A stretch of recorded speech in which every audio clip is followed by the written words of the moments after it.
me see something right quick. I know last time y'all was joking on me to my we don't hear you. We don't hear you, Savage. I don't do the Savage like that, gang. I don't do the Savage like that, gang. Come on, gang. Let me make sure we in the building for early morning vibes.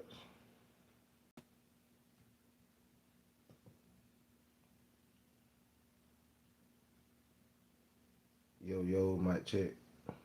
I'm just checking the mic.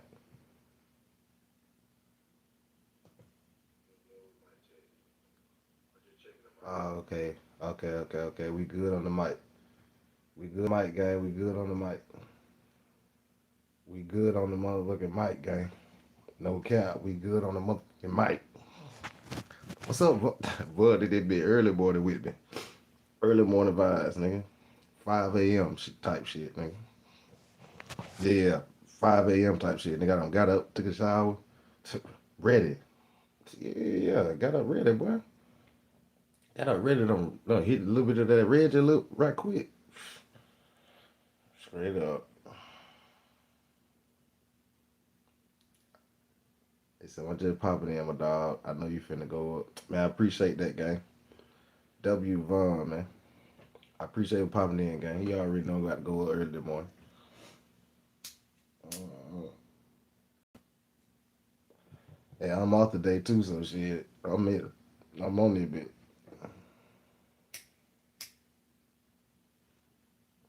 I'm on this bit. But I appreciate gang getting that bit. Y'all know we starting at the 10-minute mark, gang. Y'all know we starting at the 10-minute mark.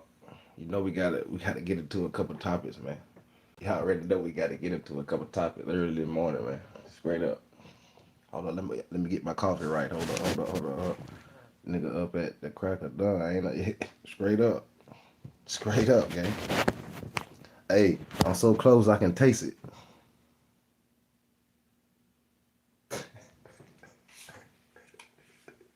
Let me get my coffee ready, y'all. Hold up. Let me get my coffee ready.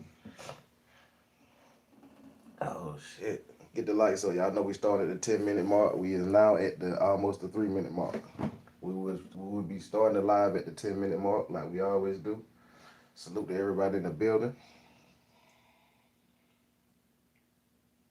Salute to everybody in the building. I hope everybody had a W night last night. W, you know what I'm saying? Everybody had a W sleep. No cap. You talking about taste that out? Yeah, I'm so close I can taste it, boy. straight, straight up. No cap. Taste the motherfucking now, nigga. Taste the motherfucking now. Yeah, straight up. How long we been in here? Almost 4 minutes. All right, bet. We started at the 10-minute mark. Yeah. We gotta talk about this topic though. We gotta talk about that Rick Ross going at 50 Cent. Well, we know he been doing that, but we gotta talk about it. Then we gotta talk about what that nigga name is now. Who I got? Drake. We gotta talk about that nigga Drake. And also we gotta should we cancel Kevin Hart? Let's go, guys. Mm-hmm. Should we cancel that nigga Kevin Hart? Mm-hmm. Mm-hmm. Mm-hmm. Go to sleep. Now I'm up. How I'm feeling this morning, I'm up. I'm up and I ain't even on a beam, my boy. I'm gonna be honest with you. Say Timu Young Dolph. Hey, it is what it is. It is what it is, gang. Yeah. Shout out to Dolph. Long live Dolph. No cap. Long live that nigga Dolph, man. For real. You see it on my hat right there. Long live Dolph. You see it, ain't no cap in my rap. Ain't no cap in my rap. Get the lights up if you're new to the channel though. Hit that sub button for me. We will be starting the live at the 10-minute mark, gang. Say shut your I bet. I'm be quiet, my fault. Dang, why you gonna come in and tell me to be quiet like that, gang? Early morning? Dang, gang. Nigga can't even say nothing this morning. Nigga don't want a nigga to say nothing. God dang, bro. It's early morning vibes.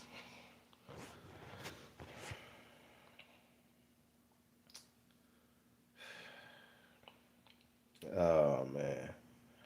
Y'all ready to troll this morning, ain't it? I know, I understand. I'm here for it all. I'm here for the trolling. All of it. I'm here for it all.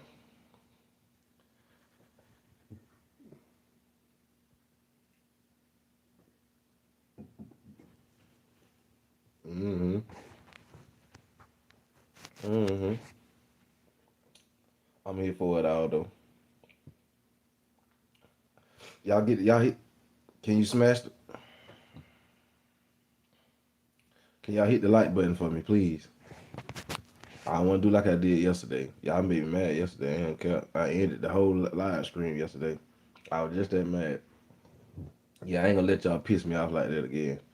I ain't gonna let it happen. I ain't gonna let it happen. Yeah, y'all made me so mad yesterday. I ended the whole live stream. No cap. I had supposed to do the whole another hour. Nigga had the content still pulled up. I looked that morning. I said, "Dang, I supposed to have did a whole nother video." but but that nigga supposed to have did a whole nother video yesterday. Shit, supposed to have did a whole nother one. Y'all get. Let's get into the intro then. Fuck it. Let's get into the intro. Ace, where you at, my boy? We need you this morning. They made me mad yesterday. Let's get into it though, man. It's your boy Sad, man.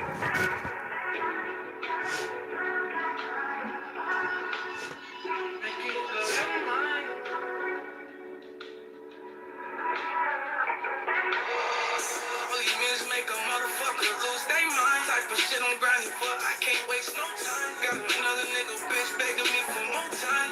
But I'm on the jet, I'm higher than cloud nine. Turn the lights up on a nigga, they ain't expect for me to shine. A bitch won't get her down for me, for the bitch ain't mine. I had a dream about her checking, all I had to do was grind. Fascinated lifestyle, this shit'll blow your mind. Very expensive things inside this high life. I know some niggas that'll kill to have my life. Pull on the shopping spree, ain't checking for the price.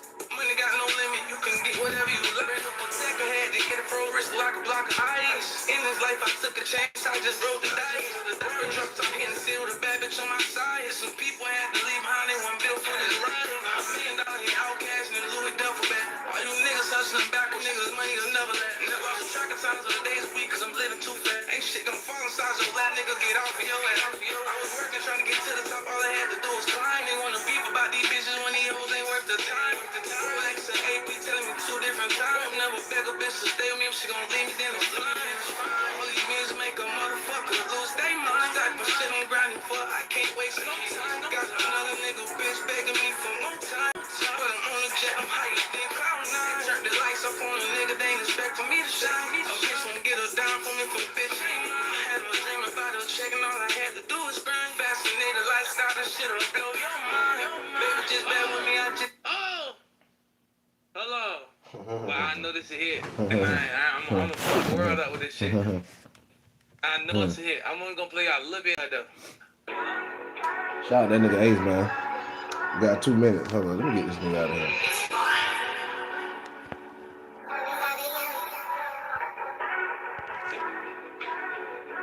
Yeah, get that nigga up out of here, man. We ain't playing none of that.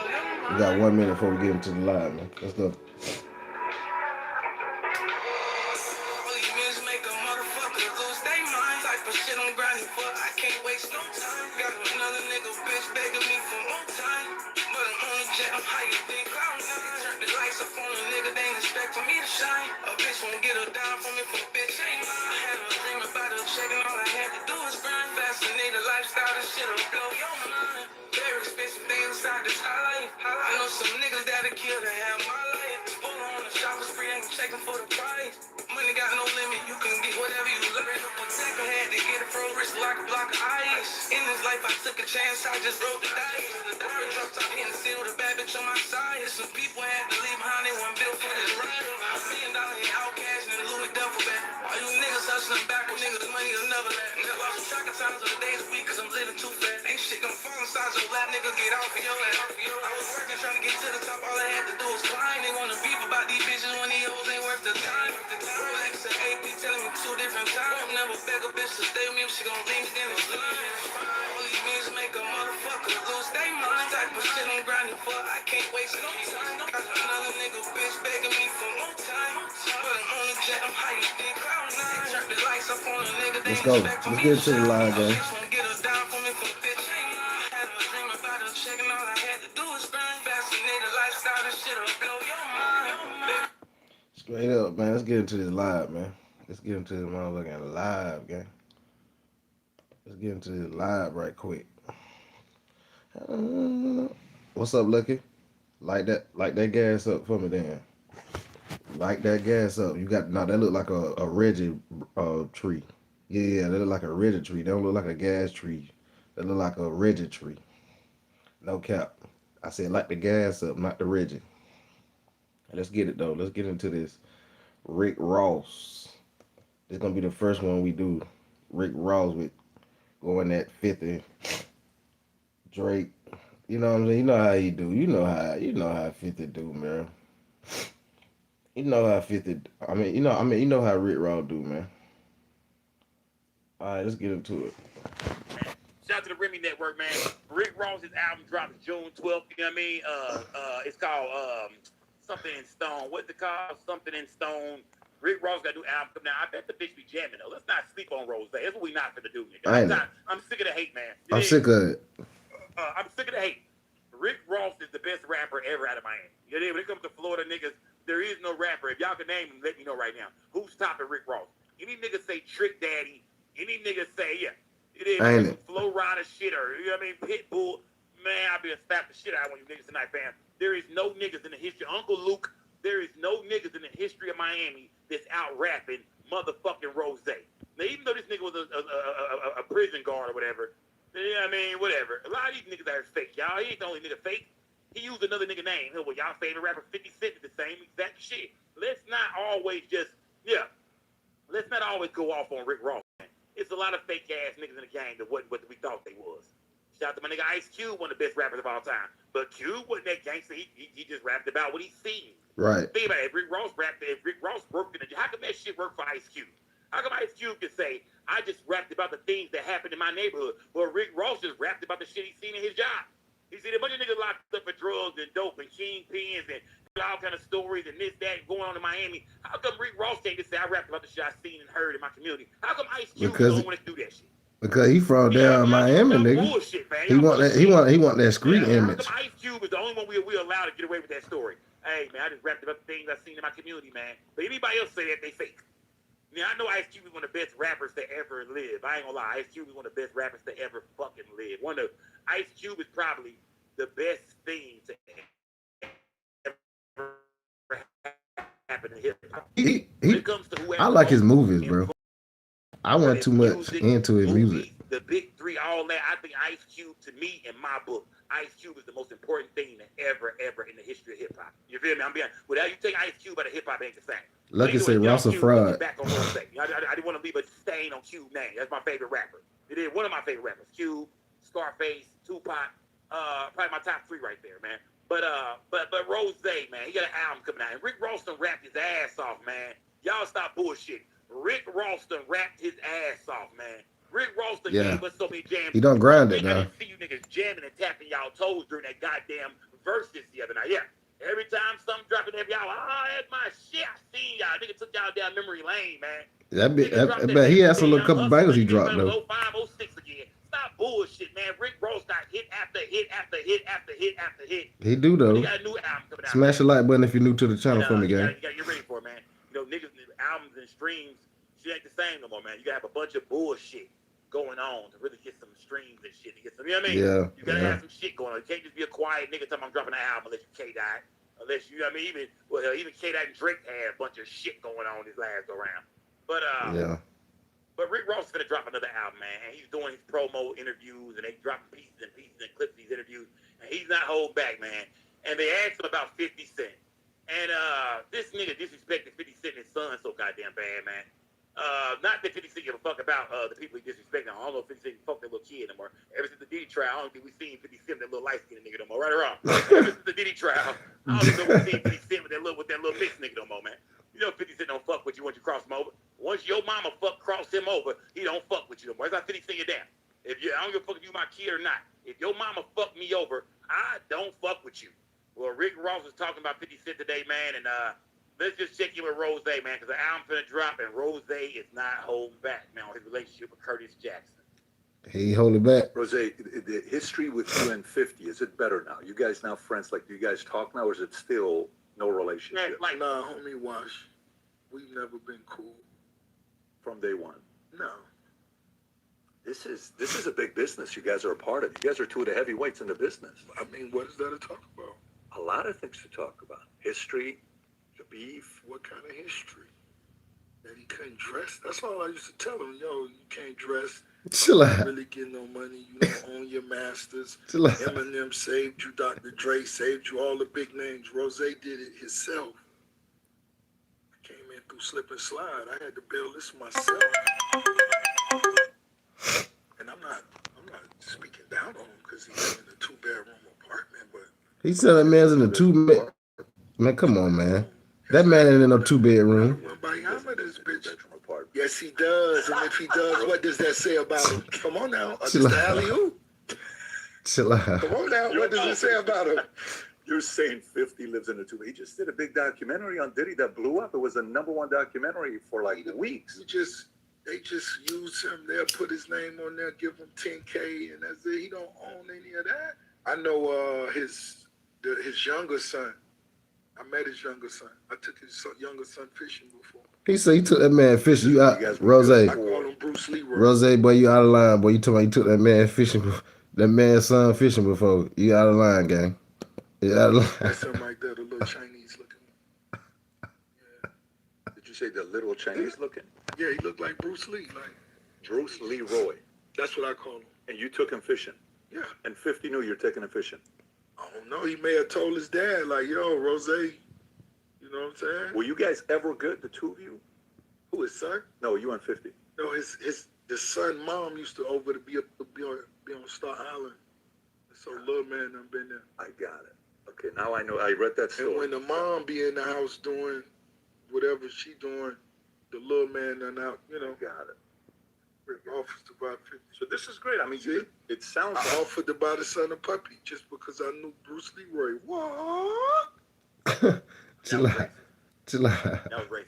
Rose, the history with you and 50, That was racist. is it better now? You Say guys Ross now friends? Wilder. You guys talk now, or is it That was still racist. no relationship? Yeah, Drake.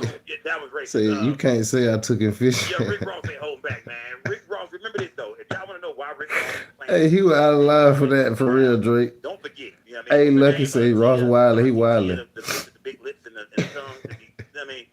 Rick Ross' baby mama. Don't forget back in the day, she took Rick Ross' kids to go hang out with 50 Cent. You feel me? So that's Chill why out. Rick Ross is so cutthroat. Because don't forget, 50 did that nigga dirty back in the Pippin Curly days. Wade got his kids and took him to Floyd Mayweather house, man. Oh. To have a great time and shit. Actually had his baby mama out at the mall shopping, buying her shoe. Isn't she lovely? Chill out. Remember the song he playing? Isn't she wonderful? Isn't she? I was like, God damn, bro. That was 50 was on some bullshit. That's what 50 was on that, man. 50 had us dying laughing on World Star every day. Hit the like and sub if you're new to the That channel back for when me, we was gang. beefing, man. That was the good old days of hip hop beef, nigga. That nigga Rose was mad to the bitch, fam. Auntie Tia ain't shit. Nah, Yeah. she ain't. Auntie Tia ain't shit, fam. I said, wow, man. Auntie Tia ain't shit, man. Took that nigga kids and put them in a rap beef. Man, that's crazy, man. You know what I mean? Women will do you dirty, fam. But when shit get bad, fam, they try to cut your throat and use your kids to do it, man. It is. Now we see, I mean, hell, even 50 Cent, the baby mama he talking about, you know, both the 50 Cent baby mamas don't fuck with him. That's how you know 50 Cent don't give a fuck. Both his baby mamas hate that nigga guts. Don't they do probably never that. see a Even nigga Pop face to said face it. again in their Fast D. lives. Salute But D. 50 don't give a fuck, though. 50 don't keep talking this shit, popping shit. But Rose is out here on promo cracking jokes, calling his son little Bruce Leroy. I been calling him that before. Call him a little Chinese kid and shit. Bro said they both not really hood, period. I'm from the north side, Houston, Texas. Man, shout out to Houston, Texas, man. No cap. 50 girl Daphne. So I want to come out there to Rick Ross Houston, man. is hilarious, man. He chance to get to poke at 50 Cent about that little I want to come out there to Houston. Got caught up in that whole Diddy scandal. Oh, Rose going for it, man. Oh yeah, I'm surprised Rose didn't go hard on that shit, nigga. I would have popped. Man, Rose took kind of light on that nigga. I would have talked all kind of shit. Oh man, a nigga had my baby, my kids with him and shit. Oh, nigga, it's war, nigga. I would have dropped Said a bag. Ross high cocaine is hell of a drug. I was Rick Ross, but 50 play with my kids like that. I probably wouldn't drop a bag in your head. I ain't gonna lie. That got 50 fucking right here a long time ago. But these niggas are sweet, man. You can't fuck with Skull like that, my nigga. Yeah. So all these rappers are you niggas sweet. Can't fuck with Skull like that, my nigga. Yeah, I'm getting you the fuck up out of here, nigga. Play with me if you want to, fam. But 50 Cent and Rose, they been talking shit. But that wasn't the only nigga who Rick Ross went at, man. Because if y'all know, of course, Rick Ross, he named himself after the famous drug kingpin Rick Ross. And he didn't have no love for that nigga either, gang. Yeah. He didn't spare that nigga ass either, man. Yeah. During these interviews, he ain't sparing nobody, man. Smash that, man. I put the wrong shit on my screen, gang. My bad. Smash that like button. Salute to everybody, the good man. Yeah, Rose ain't cutting nobody no slack during these interviews, gang. Smash that like button. A period of my life that I kept bringing people on because I wanted to find out who killed Tupac. So I brought on Freeway Rick Ross. I don't know what it was, probably 10 years ago. I did podcast 2 times with him. Oh, this shit is crazy. And he came on and we spoke, and your name came up. Because in the lawsuit, he tried to sue you twice. I've never seen somebody try to sue somebody twice. That at the end, is it true that at the end of the lawsuit, he had to pay for your legal fees?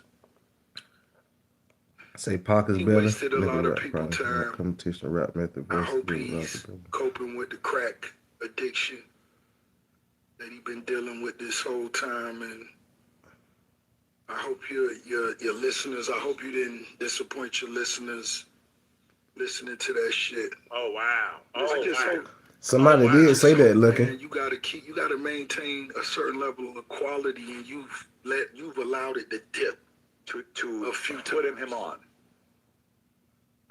I mean, you should go look at your ratings. Pull up the ratings. Ross, type in YouTube Rick Ross, Bet David. Let's see how he performed. I don't know actually how he performed, but let's look it up. Let's look it up. Damn. Type in Bet David and Rick Ross. Watch the cult guy come up first. 1.6 million. The cult guy, you could. Yeah, but right there, that's Freeway Rick Ross was what, 6 years ago? Click on that. I think it performed pretty well. It did okay. 1.6 million. You want to go to the comment section? Let's see what the audience said. I'm trying to see. I'm giving you my last alley hoop, and I'm trying to see what you're going to do with this one. It's not an alley hoop. This is. If you don't respect everyone, then you're disrespecting yourself. This is Like this man. informant / crackhead. Was he the reason why you named yourself what you named yourself, or not at all? Not Was there at all. any influence there? He's a crackhead. What are you talking about? Pull up crack. Pull up smoking crack. Oh, Freeway wow. smoking crack. This what you should be talking about on your. Him smoking crack. You let me down. You're Oh, disappointing me. He caught him in a crack. So he was Pookie. Pull it up. I'll Not see it. Pookie. He wasn't Pookie, Pull was up it? the headlines. He said that man, the real Rick Ross was Pookie, gang. From New Jack City. Oh, wow. Chill out, gang. You're saying now or back in the days? This nigga saying this man was a Pookie from back in the day, gang. No, no. Days he had issues. We don't know nothing. I'm asking to pull it up. Yeah. Where's the facts? We talking facts. When he sued me, he had to admit the facts about him being an informant, cooperating. For real, Oh, D see, I Smooth. know that. We talked about that. That's not Then something that we Why don't know. you're not? That's what people. Oh, that was wanna the talk conversation. about. No, and we talked. That's why the interview did well, because we specifically talked about that. Oh, He had a well, big role in you that. ain't mentioning it to me. Oh, that no, he no, the was a question crack, I asked that he is- was abusing crack. Yeah. I'm sure he Ain't no big came and way. lied to you and told you he made $3 million a day, and he never Yeah. did. He ever show you a home? Dang. Did he ever show you a He home? said he owned Did he it. show you his Everything. car collection? No. Did he show you his watch collection? What the $3 million a day? Where was it going to? Thank you. Yeah, I mean, thank you. it- Thank you. It's Yes. PBD. Your listeners deserve better. This is Ricky Rose. Did he at all inspire the name, though? That's the only question. I thought I've answered that 3 times. I don't think you did. I think you went to crack, and I know he had the crack issue. Why would a He crackhead- introduced it to a lot of Why young would kids, a and it was a bad thing. crackhead? Why would a crackhead inspire the boss Rick Ross to want to be the informant? That's not. No, that's why the lawsuit failed. So the brother. two of you guys have never spoken one-on-one.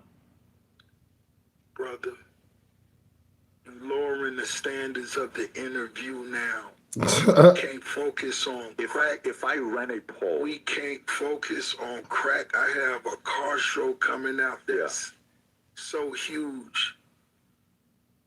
My dentist, shout out to Dr. Mario Montoya. You know, there's people out here that Freeway Rick Ross, he could have used a teeth cleaning. Did you offer him a teeth cleaner? I should have. Heavy plaque. Chill out, I bro. think so. Oh man, that's what I'm trying to tell you. And But you guys never I met. got it. I got it. Bro said Rick Ross is broke. Now I don't think Rick Ross broke, gang. Was during the lawsuit. Yeah, he reached out. You to must talk shake about my this hand, one, and I that didn't Rick shake Ross. his hand. You must talk about the He other said Rick in the Ross. interview, He said he called you in 08, and he said sometime you guys he never called. called me. He said, and you offered. Hey, to help smash or the like something and sub like if you're new to the channel, gang. Get me 10 likes right quick. Big cap. If I offered to help him, why would he sue and not get nothing? Come on, man. You gotta be smarter than that. It's not even realistic. He filed a lawsuit based on some shit that wasn't even real. Say Rick fell off. Nah, But when you cooperate your whole life, that's all you I'm not know. quite sure with that, Zaxton. We kicked him to sleep and we moved on about our business. There was about I a don't think period Ross of my fell off, life gang. that I kept bringing people on because I wanted to find out who killed Tell me this. Y'all Tupac. think that's fucked up? So I brought on Freeway Rick It is, Ross. like- I don't know what it was, probably 10 years ago. I did podcast 2 times with him. And he came on and we spoke, and your name came up. When's because in the lawsuit he tried to sue you twice. I've never seen somebody Facts, try to D sue Smooth. somebody twice. Yeah, this is fucked up. That at the end, is it true that at the end of the lawsuit he had to pay for your legal It fees? is true. That is true. At the end of the lawsuit, the real Rick Ross had to pay Ricky Rose for his lawyer fees. You know what I mean? So yeah, he might still be in debt to this day. But it's What? crazy to name yourself after a nigga and talk about a nigga being an informant when you was a motherfucking jail guard. Not saying you was an informant, but you damn sure, you know what I mean, was locking niggas up. How you gonna turn the key on my goddamn jail though? Make sure I'm in for the night and then talk Bobby about Hill said I could never get into Rick Ross. He seemed like someone that always took character. Niggas jump on TV with a bunch of jury Someone- telling y'all some old stories. I fuck with Ross though, but I gotta respect how you feel though, bro. I gotta respect how you feel though. That's just how you feel, gang. I fuck with him though. Yeah, he stole the nigga name, man. Completely took his name. And then when you find out nigga used to be a jail guard and then he took your name, you're like, damn. But if the real Rick Ross was the informant and some more shit, then it looked like What's most up, of them drama took queen? the deal. Like like the name. Hit the like and sub if y'all new to the channel, gang. Turn me up. Man, they both kind of took some L's in life, man. Even though Rick Ross got all the money now, shout out to Rick Ross, shout out to Rose, he got the money now, but it's some fake shit to take a nigga name and then diss a nigga after you take his name. Yeah, and I mean, I think when he took Rick Ross' name, Rick Ross wanted to be, you know what I mean, goddamn, he wanted Rose to acknowledge him, pay him a little bit of bread, throw me something, nigga. You done took my whole motherfucking name, nigga. You did, yeah. Throw me something, nigga. You done stole my whole goddamn name. You done became a drug lord. You never did none of that shit. I think Rick Ross sold a few peas and shit like that. He might have got some peas off. Yeah. Rick Ross might have been getting about 2-3 peas at a time, flipping them hoes, flipping a few bowls. But I don't think he was ever no kingpin, Port of Miami, bricks and kilos of cocaine, fucking with the Colombians and the goddamn. I don't believe all that shit. Yeah, I don't believe all that, man. So the whole situation. Y'all think Rick Ross was really trapping? Sometimes I Hold don't up. become rivals though, and that's how that shit go, man. You name yourself after. Let me ask y'all in the chat, gang. And y'all get the beefing and you stick. Do y'all think Rick Ross really was moving them keys, peas, all type of shit? Do y'all really think Rick Ross really was doing that, moving it? Let me know in the chat, gang. Y'all let me know. Was Rick Ross really moving that work? Let me know. Let me know, gang. 8, 9 people in here, 8 like it up in the chat. Man, I appreciate that, The Zaxton. game is fucked up, man. No cap, The man. game is fucked up, my nigga. Yeah, the game is fucked up, man. Let me see. Who's there by Bella Lex said, he wasn't. I'm from Miami. She said Rose was not a he had a drug. cop He was they not a job. kingpin. Probably was I am talking to from her Miami. here Now, in the joint. was the real Rick Ross the kingpin? They say he was. He was in the charges. We know he had. That what they You said. know what I mean? Still dope, and it was a bunch of shit involving the government, and y'all I seen the goddamn show Snowfall. That was about the real Rick Ross life, man. So yeah, shout out to the real Rick Ross, man. I think nothing from that nigga what he did back in the day. I'm not Hey, y'all crazy in the chat, gang. Y'all going off on Ross head. But he was that nigga. He say he was back in the day. As far as Rick Ross, yeah, he made all the money. But why better I fuck with y'all, gang. Ain't gonna count. All you niggas out there, man, be like Lil Craig, man. Talking about, but not Pablo Escobar. Just tell niggas you rich. You feel me? Just be fake, man. Don't really go out there and commit crime. Just tell fake stories about doing crime. And you can still make it be respected as a gangster, man. Hey, they on Ross ass in the chat. You can still get that respect, man. Just go do a bunch of fake shit. Hey, I fuck with y'all. Lucky, D Smooth, Zaxter, all y'all. I fuck with everybody in the chat. All y'all, gang. Somebody will fuck. I like y'all opinions though. I like opinions like this. Shout to Snowfall, that was my shit too, man. Y'all crazy. Trey Jones said the rapper Rose is winning. Yeah, real shit. I gotta admit, yeah, the rapper is winning. Yeah, the rapper is winning like a motherfucker, man. But at the end of the day, he's still another nigga name for sure. He stole another nigga name, but that's how the game go, man. He did the real street work. He did the rapping. He's making all the money because he don't got a jail record. Rick Ross ain't got no resume. He's not a convicted felon or nothing like that. So, you know what I mean? Sometime in this world, this lifetime, it pays to be fake, man, just to say you did a bunch of shit. That's the crowd you trying to please. Just tell that stupid crowd that you did a bunch of drugs. I sold but them niggas on the nigga ass, bro. Goddamn bricks of cocaine, and I rap about it, and I got the jury to go with it. They will believe you, gang. You know what I mean? Even when they find out you was a prison guard, they gonna still fuck with you. It is. Yeah. It is. Smash that like button. Salute to everybody goddamn good, man. Crazy work. Let's go here now, gang. Let's go here, man. Uh-oh. Let's go here, gang. Because the world, man. Kevin Hart, gang.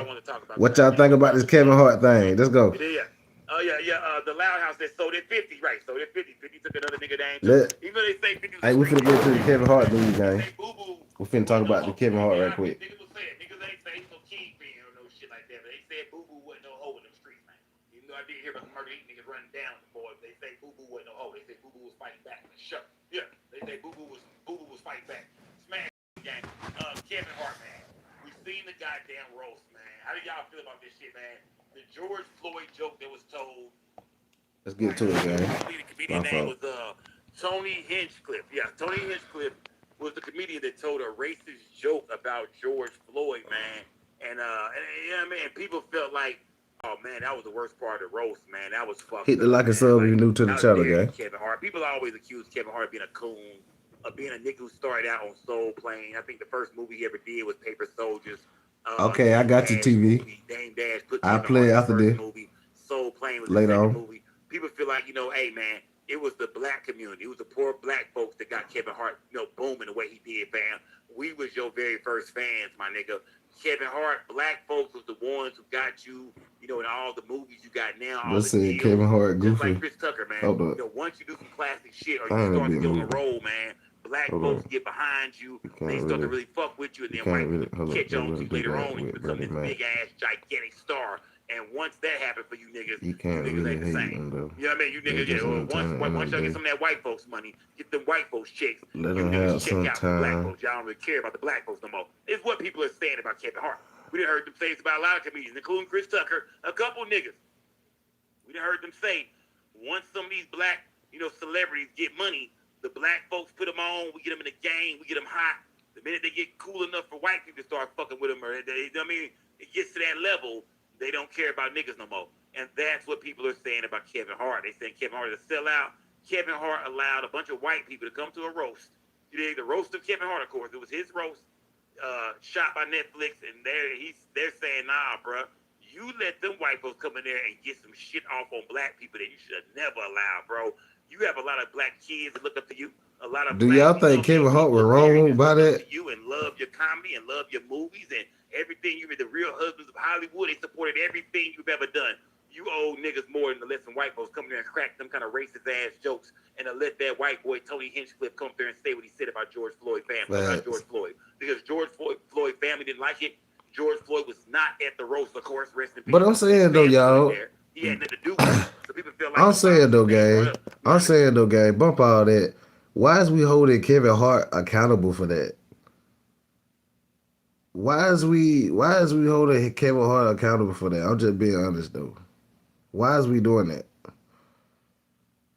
Like, he ain't got nothing to do with George Floyd. I'm being honest. Like, if somebody says something about George Floyd, why Kevin Hart got to stand up for him? Yeah, he black, and yeah, Kevin Hart black, and come on, gang. Why is they holding him accountable for that? Who cares, bro? Like, I mean, R.I.P. to George Floyd, but god dang, bro. I'm being honest, gang. Enough be enough sometimes, bro. I'm just being honest. Certain shit, bro. You think Kevin Hart actually really care about that shit? Think about it, chat. For real. Y'all actually think Kevin Hart really care about what they saying? He don't really care about that shit, really, for real, for real. I'm being honest with you, gang. He don't care. From the jokes they cracked about people that were Bro, here, that right? nigga Kevin Hart got so much money, fame, clout, everything going on for himself. You think that nigga worry about what they said about George Floyd? Bro, stop it. I ain't saying that it was right what happened to George Floyd or whatever. And from my understanding, I'm being honest with y'all. From my understanding, I gotta be real with y'all. From my understanding, nigga, you had them things in your system, nigga. Yeah, the nigga had his damn knee on your throat and all that. But you know what? That's another topic. But I'm just saying. Whatever, but the George Floyd That's joke, another topic, a gang. joke about a black man that was killed by a racist white cop. Like that was kind of over the top, fam. That was some bullshit. We understand it's a roast. We understand that comedy is real sketchy these days. You know what I mean? People don't give a fuck no more. It's 2026. It's the time of the internet. Said, was the George Floyd a customer? Yeah, hey, Bobby. That's why I said that was going to be another topic, because I was finna get into that. No cap, Bobby. Bobby, I was just finna get into that, but I said I ain't going to do that. I ain't going to do that, my boy. As you can with a motherfucker and everybody there to roast, man. We seen Regina Davis come there and she pretended like she was Kevin Hart's mama, his dead mom. People The Rock made fun of Kevin Hart's dead dad. It was a lot of edgy jokes in that bitch. I mean, they said something about Kevin Hart mama getting a For train real, around her Bobby. in heaven. It was a lot of edgy jokes. So Yeah, Kevin Hart fat nothing is serious. Taking stuff too serious, for real. A lot of fucked up shit that night. Like, it was even a Charlie Kirk joke that was cracked. I don't hear nobody saying nothing about none of this shit. They just focused on the George Floyd joke. But Kevin Hart is now saying the guy who cracked the George Floyd joke, Tony Hinchcliffe, that he had the best set of the night. Fuck the joke he told. He was the best roaster there that night. And a lot of people today are pissed off at Kevin Hart, man. A lot of people upset. I looked at all the comments on these videos, and a lot of people, the black community, is fucking upset with Kevin Hart. They calling him a sellout, and they saying people need to cancel niggas like Stephen A. Smith and Kevin Hart. I don't know why Stephen A. Smith man kept coming up in this shit all day. But people are saying niggas like Kevin Hart. I even seen Plies say some shit today, and I thought he was talking directly about Kevin Hart. People are saying niggas like Kevin Hart don't care about black folks no more, man. And we made this nigga rich. It's the fact why they got for that topic, period. Yeah, that's right, D. You right, though, D. George Floyd joke that was you right about that, though. By a white comedian. Yeah, the George Floyd joke, it wasn't a tasteful joke to our culture, to our audience, but our audience that's watching the roast, if you're watching the roast, you get why they're doing it. You get why the racial humor is on the table. Like, it's not, I wasn't shocked. What's up, boy, Clay? That's what they do. Go look at the Tom Brady one. Like, I don't be wanting to talk over the listen, guy. It happens every year when they do a roast. It's not new. This isn't a new. Hey, y'all, I don't be wanting to talk over the video. Sometime when I be in here, I be wanting, holler at y'all, but we want to talk over the video. We want to, you know what I'm saying? Hey, if somebody really want to know really what's going on, they come in. Y'all try to help them fill it in the chat for me, gang. Y'all help them out in the chat for me. Appreciate that. It's not a new agenda. It's not a new approach to comedy. Do you feel like Tony Hinchcliffe went too far when he made that joke about George Floyd? It's Tony Hinchcliffe. Yeah. Like, I don't expect less. Smash the like button and sub if you're new to the channel. You're saying going too far is the point. I don't know if it words. Yes, I mean, that's why you're there. And I hate to say this, but I'm going to, because we're being honest. People are talking about that joke. Talk about his set. Tony Hinchcliffe arguably had the best set, or one of the best sets, between Tony and Cheryl, and I would say Naeem had a really strong set. Naeem had a very strong set. I was laughing out loud at Tony until the joke. But not even just that joke. I don't like when people joke about violent, tragic death. I like Pete's set, and then I was like, why you have to say about Charlie Kirk? Pete had a great set too. Pete had a Charlie Kirk joke in it. Like, how do y'all feel, gang? How do y'all feel, man? Is that going too far, man? How y'all feel about it, man? Is that going too far, man? Cracking the joke about George Floyd. About a violent racist was it? death. You know what I mean? What was that? Was that going too far about the George Floyd? That's what we talking about. Boy, Clay, you remember they had the roast battle? You remember the roast battle? And the dude made the comment about the George Floyd joke. That's what we talking about here. We seen a black man get behind the real Kevin Hart. Like, how can he control what come out somebody's mouth? That's all I'm gonna say. murdered in front of the world, man. You know, that George Floyd shit to this day got everybody fucked up. Look at that man calling out for his mom. It was just a different time in America, man. I think that was during right before Corona, during COVID. That was just a time, man. I mean, that right there, man, was some shit that, you know, we done witnessed things like that before. We done seen people get shot by the police, but to see a black man die slowly by the police with a knee on his neck, screaming for his mama, praying to his mama, it was a lot. That was a lot. That was fucked up, fam. That was fucked up. I ain't gonna lie to y'all, man. That still give a nigga the motherfucking chills even thinking about that shit, fam. It's a joke. It's supposed to be uncomfortable. That's right. Floyd and Kevin Hart is saying, "Hey, look, man, it's just fucking comedy, man. Ain't it? Stop being so goddamn sensitive. Man. I'm telling comedy. you. It's Tony Hinchcliffe. That's the type of shit he say, man. It's a roast. The point of a roast is to go too far, to make people, you know what I mean, to say some shit that's gonna shock people. You know what I mean? To be real edgy, to come with your worst shit that you can say about somebody, but make it funny. Right. And Kevin Hart said he wasn't offended. He wasn't offended at all. Right. Kevin Hart also said he talked to Stephen Jackson, Stack 5. What I just told y'all. I just said that. Y'all heard what Kevin Hart had said. Like what Sco said. He wasn't offended at all. That nigga don't give a fuck. I told y'all that nigga don't care about. He wasn't offended at all with what he said. He probably was laughing over there too, chuckling it up. Kevin Hart probably was over there chuckling it up, tears in his fucking eyes, gang. No cap.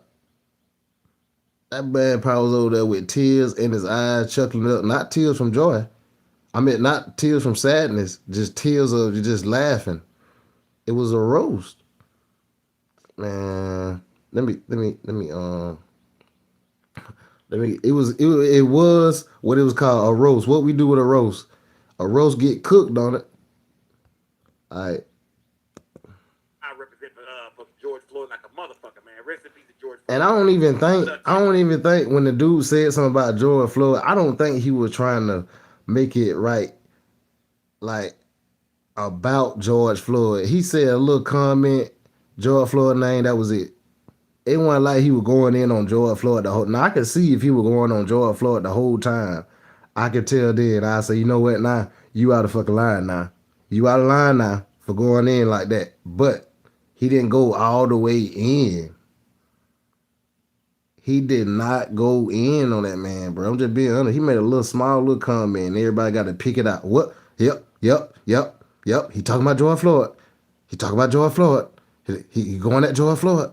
Man, come on, gang. I don't even think that man meant it like that. I'm just being honest with you, gang. Kevin Hart is saying, it's no reason for nobody to be offended by this shit, man. It's just comedy. I tell those jokes? No. But do I get why they're being told? Yes. Like, I'm not looking at Pete crazy. I'm not looking at Tony crazy. Like, that's what, I know what you're going to do. I know your style of comedy. Did you see the interview that I did with Terrence Floyd, George Floyd's brother? No. So he said no shot to you. No, that's look. I'm never watching it. That's See? fine. I just want to be clear. I'm never watching that. See, that's why I told y'all this nigga don't be getting a fuck about shit. I just said that. Y'all think she asked about the show? He told me I'm never watching that. That nigga gonna be caring about a lot of stuff, bro. Y'all ain't got to hold this man ransom just for a joke. I'm just being honest with you, and I mess with Kevin Hart, gang. I'm being honest. Even now that you told me, I'm not gonna go back and go look at that interview. Hold up. You say what? I can't believe they let Cat Williams do a set. But listen, bro, him and that Cat Williams, boy, that's another. Ooh, I want to talk about that too. We might talk about that at the end of this right here. Man, that was crazy. Kevin Hart was looking like Nigga, I ain't know you was gonna go in like this, nigga. We talked about this offline, nigga. Of course they talked about it before they did it. I know they talked about it before they did it. I know they did. Ain't no way Cat Williams just showed up out the fucking blue. I'm being honest with y'all, gang. Let me get back to this. He's no, because he's I a just want to make it clear. So you No. understand what I do with my time. Like I'm never doing that. Mobile all day, tap in. Shout out to because Mobile. so he's a fan of you. That boy right there where Brazer from. Shout out to Brazer. This that off the head. This that what you said. All right. All the joke, and it picked up pretty big. So I didn't know if you saw it, but he basically said, like, as a fan of you and knowing that you came to the funeral to support his family, even though it's a roast and Tony, that's what he does, they expected you to kind of be the person that would like stop it right in the moment or just not allow for certain things to happen. And he also said he wanted you to come harder. He said if they want to joke, why you ain't come harder with your own jokes? All right. Racist jokes, I guess. This is actually a good thing. Hit the like and sub if you're new to the channel for me, gang. They talked about Give me 20 likes. My dead mom and my dead dad. Okay, but I want to say, I mainly heard The Rock and Regina Davis say that. But do y'all think Kevin Hart should have came back stronger? When Tony Hinchcliffe said that racist ass joke about George Floyd, do y'all think that Kevin Hart should have been like, okay, if you want to play nigga, we're gonna keep it funny, right? Okay, I got some shit to say too. Do y'all think Kevin Hart should have jumped up and said something about the Carmelo Anthony situation? It is. Do y'all think they would have thought it was funny if Kevin Hart would have got there and cracked a Carmelo Anthony joke and talked about him stabbing a white boy? Do y'all think that everybody would have laughed at that and said, what the fuck? Ooh. Speaking of Carmelo Anthony, the trial starts in a week. Oh man, I can't wait. I know y'all know about the Carmelo Anthony situation. The Carmelo Anthony at the school with the two white boys. Two twin brothers. Oh yeah, that's coming up. That's coming up next. I'm glad Sko said that. That'll be next week. We're gonna be covering it over here. That's what I'm telling you. Hit the like and sub and notification because we covering it all. We covering it out. We don't cover everything over here, but we covering mostly everything over here.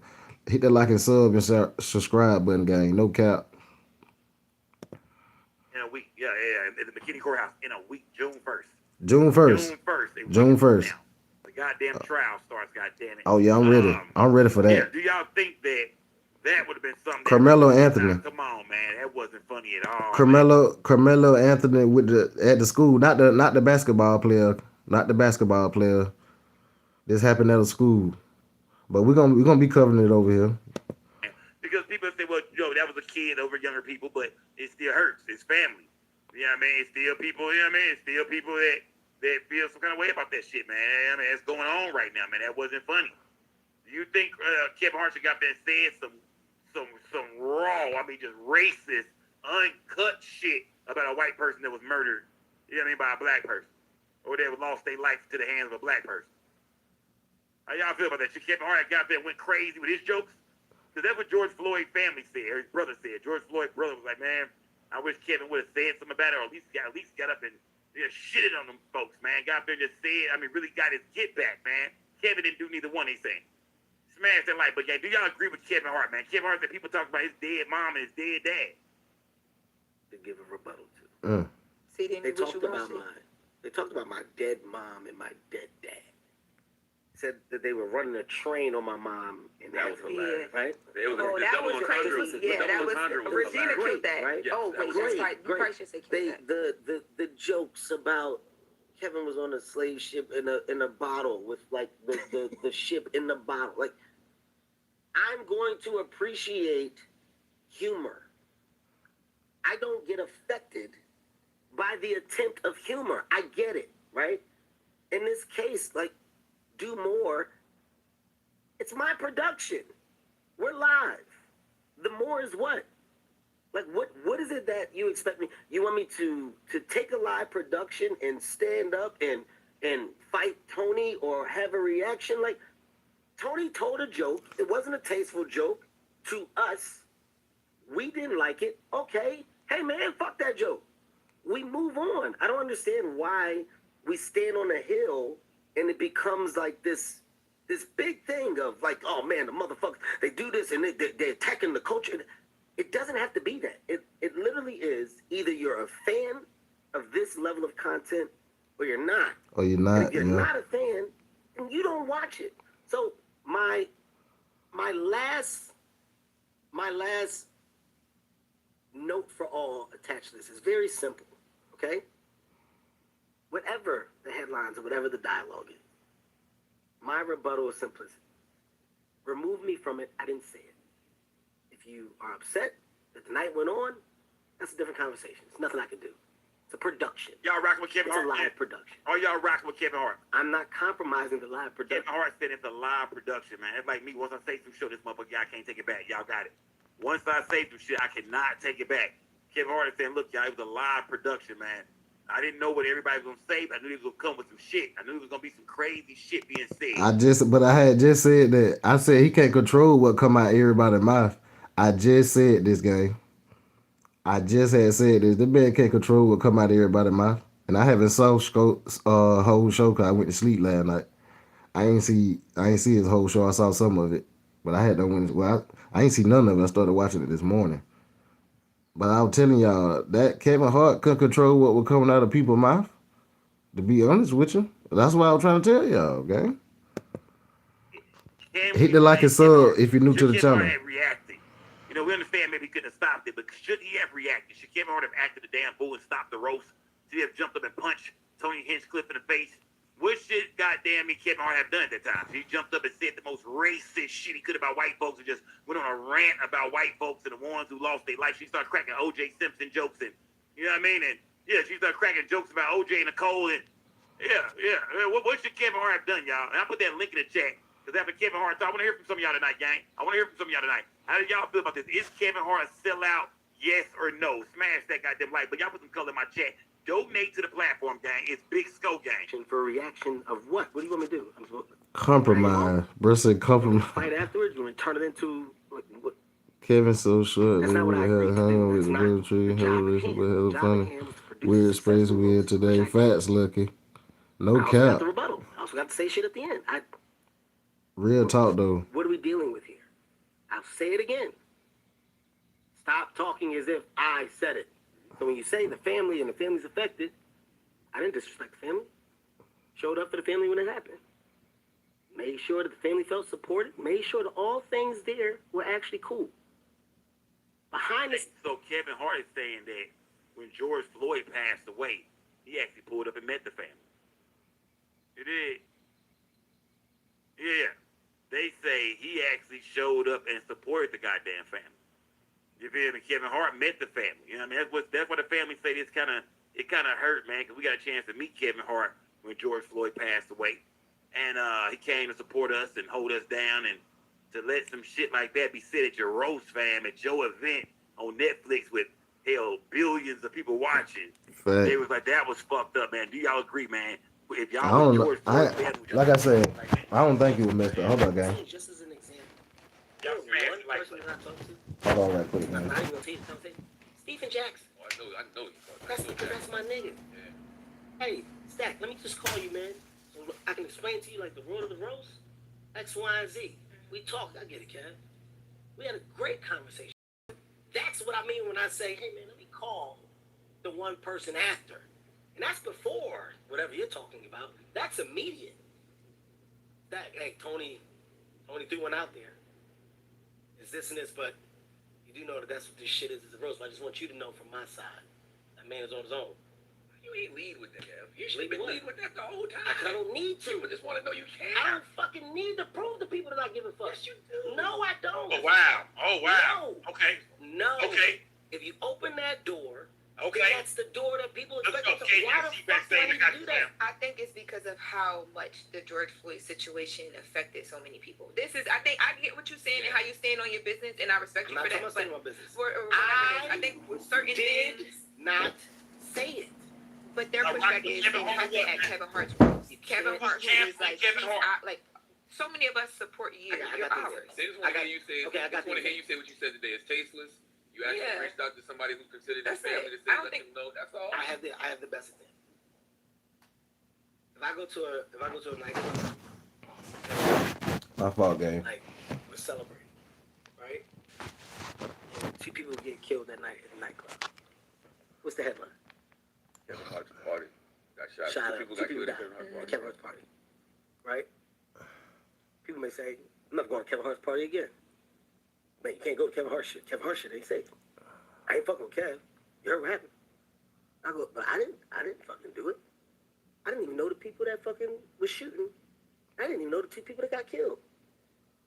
That's the nature of being the name. Your name is attached to things to make things bigger. Is Kevin Hart giving y'all a bunch of bullshit? What is my fucking... I didn't shoot the gun. Is Kevin Hart giving y'all a bunch of bullshit excuses right now? Does Kevin Hart look like he's trying to be playing hot potato with what the fuck happened and shit? Well, I didn't say the shit. Yeah, I talked to Stack 5. It wasn't me. I don't control what go on there. It is good. Kevin Hart went and told them, hey, man, you know, when y'all put this shit out, because remember, I think the roast was live and shit like that. But he told them, hey, man, we you know what I mean, just like the radio, this shit could be live, man. We could be 10 minutes behind on this shit. The live, yeah, we could be 10 minutes behind on the live. They don't gotta see it in live. We could be at least 10 minutes behind. If they say some wild shit that could fuck up the whole show, cut it out. Don't let the people see it. If the people in the audience heard it, that's one thing. So let's cut it out the show. How y'all feel, man? Do it seem like Kevin Hart has a bunch of excuses, man? KJ, I see I'm gonna bring you up in 1 second. Why am I arguing and why am I doing interviews after? Why were they in your party with guns? Who knows?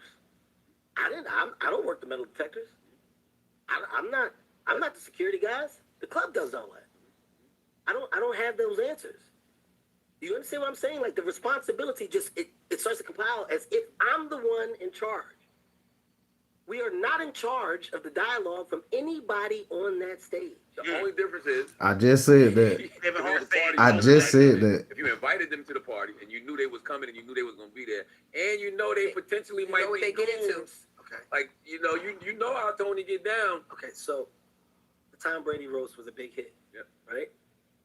What was the talent attached to Tom Brady's roast? That was a huge hit. Yep. I also asked Nikki Glaser to do it. Tony and Nikki were the 2 standouts from that roast. They were the big fucking winners of that roast. I'm gonna get the winners of that roast to come back and fuck with me on mine. It's that simple. There was no other thought. I don't know the track record of. I'm going from bring the hitters back. Let's see if we can get Nikki and Tony because they crushed on the last one. Jeff, you got to do this one too. Okay. Shout out to Stephanie, the real Stephanie G for that cash app. Salute. Crazy man. work, What is man. Kevin pulling the talent from? Pulling it from what? Hold on. Success. That's it. It's that simple. So all of this like idea of Kevin invited them. He knows they. How the fuck do you think I'm? You think Who I'm is, hanging out with you? Kevin Hart said don't blame him for this You shit. think I'm on a day-to-day with these fucking people? Kevin Hart said do not blame him for this shit, man. I mean, Hey, Kevin Hart said do not blame him for this shit, man. Do not blame him for this shit. Let me see, KJ, you in the building, KJ? Man, I'm here. What's up with it? You hear me? Man, come on. Yeah, that nigga be inviting them niggas on that bit. I don't be going along with it. But like I say about the Kevin Hart situation, guy, I don't think he was wrong.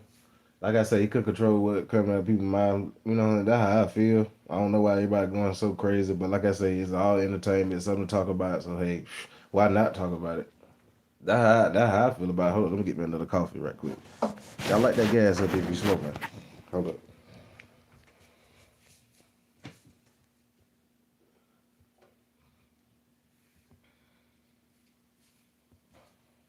I'm gonna get me another coffee right quick, boy. It's early morning vibes over here with Sam, man. Early morning vibes.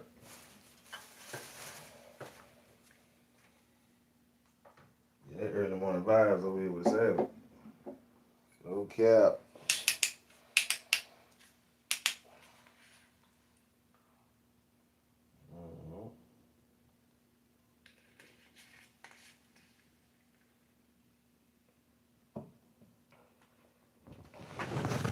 Yeah, early morning vibes over there, bitch.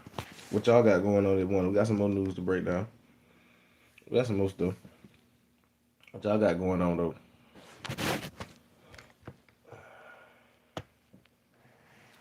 What y'all got going? Should we do, how long we been in here? Almost an hour. We got like 5 minutes for an hour hit. Alright, bet. Shit, let's go for another hour then. We going a whole nother hour. We don't even care. Yeah, we going a whole nother hour. Hold up. Let's go in for a whole nother hour then. I got one pulled up right here already ready. Alright. I want to get into that hold on.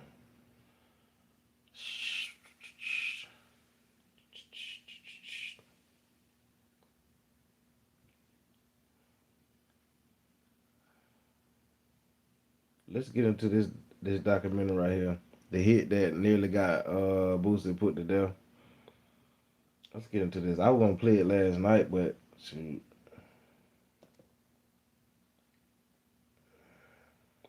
I just want to get into this little clip right here. Remind people what Boosie really, man, that boy had some bodies on the head belt, boy. God dang, Boosie.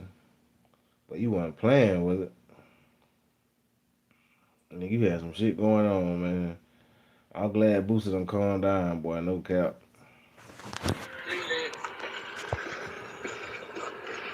Please never get about me. Never get about me. Never get about me. Say my name. Light that gas up, gang. Burn your ass. It's gonna be some pocket big shit again. I'm gonna burn one. And you can get it. Come get it like I usually. I keep my 40 and all the time. I don't play no game. I will burn one of you boys. You know they gonna get burned.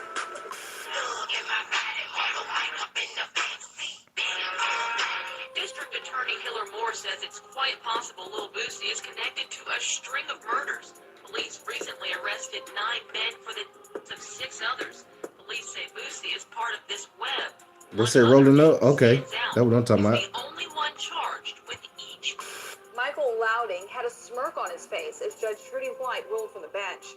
In April, an East Baton Rouge Parish jury unanimously found the man known on the streets as Marlo Mike guilty of first-degree. Louding confessed to detectives rapper Lil Boosie paid him to avoid in October of 2009. Detective Elvin Howard, how many times did you shoot him? Marlo Mike, about 3 or 4. Howard, who gave you money? Marlo Mike, Boosie. Howard, how much? Marlo Mike, $2,800. It's like my girl snitched on me. You know, a woman would. Wait, hold on. Your girl snitched on you? Yeah, she made a statement on me. That's why I took the charge, so she can walk. Hey, yo, squad, what's the drill?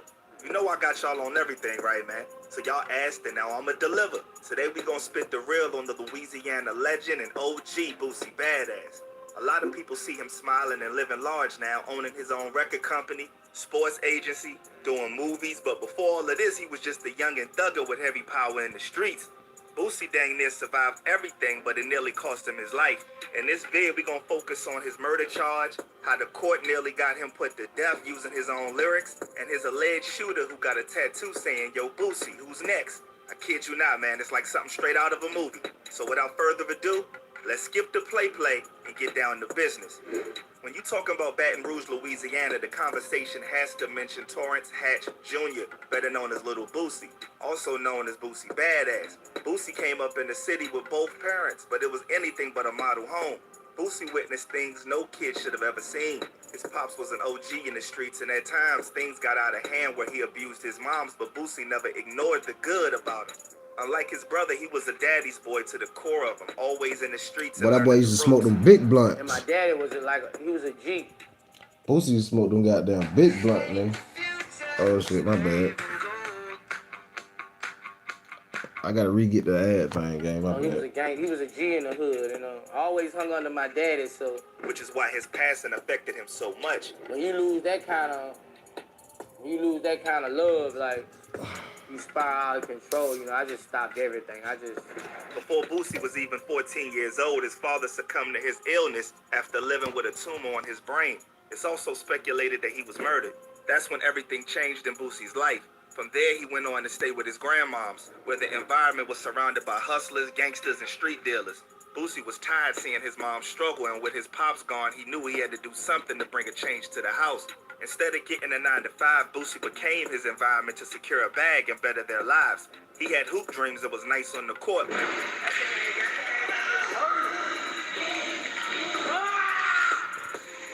do this shit, I told y'all niggas. But even that went down the drain after he turned to the streets. It was time for me to man up, bro, so. All the rest of that was irrelevant. School, all that was irrelevant. I had my mind on really on the money, you know. Boosie was going through it as just a teen, but the rap game in the streets became his way out and his therapy.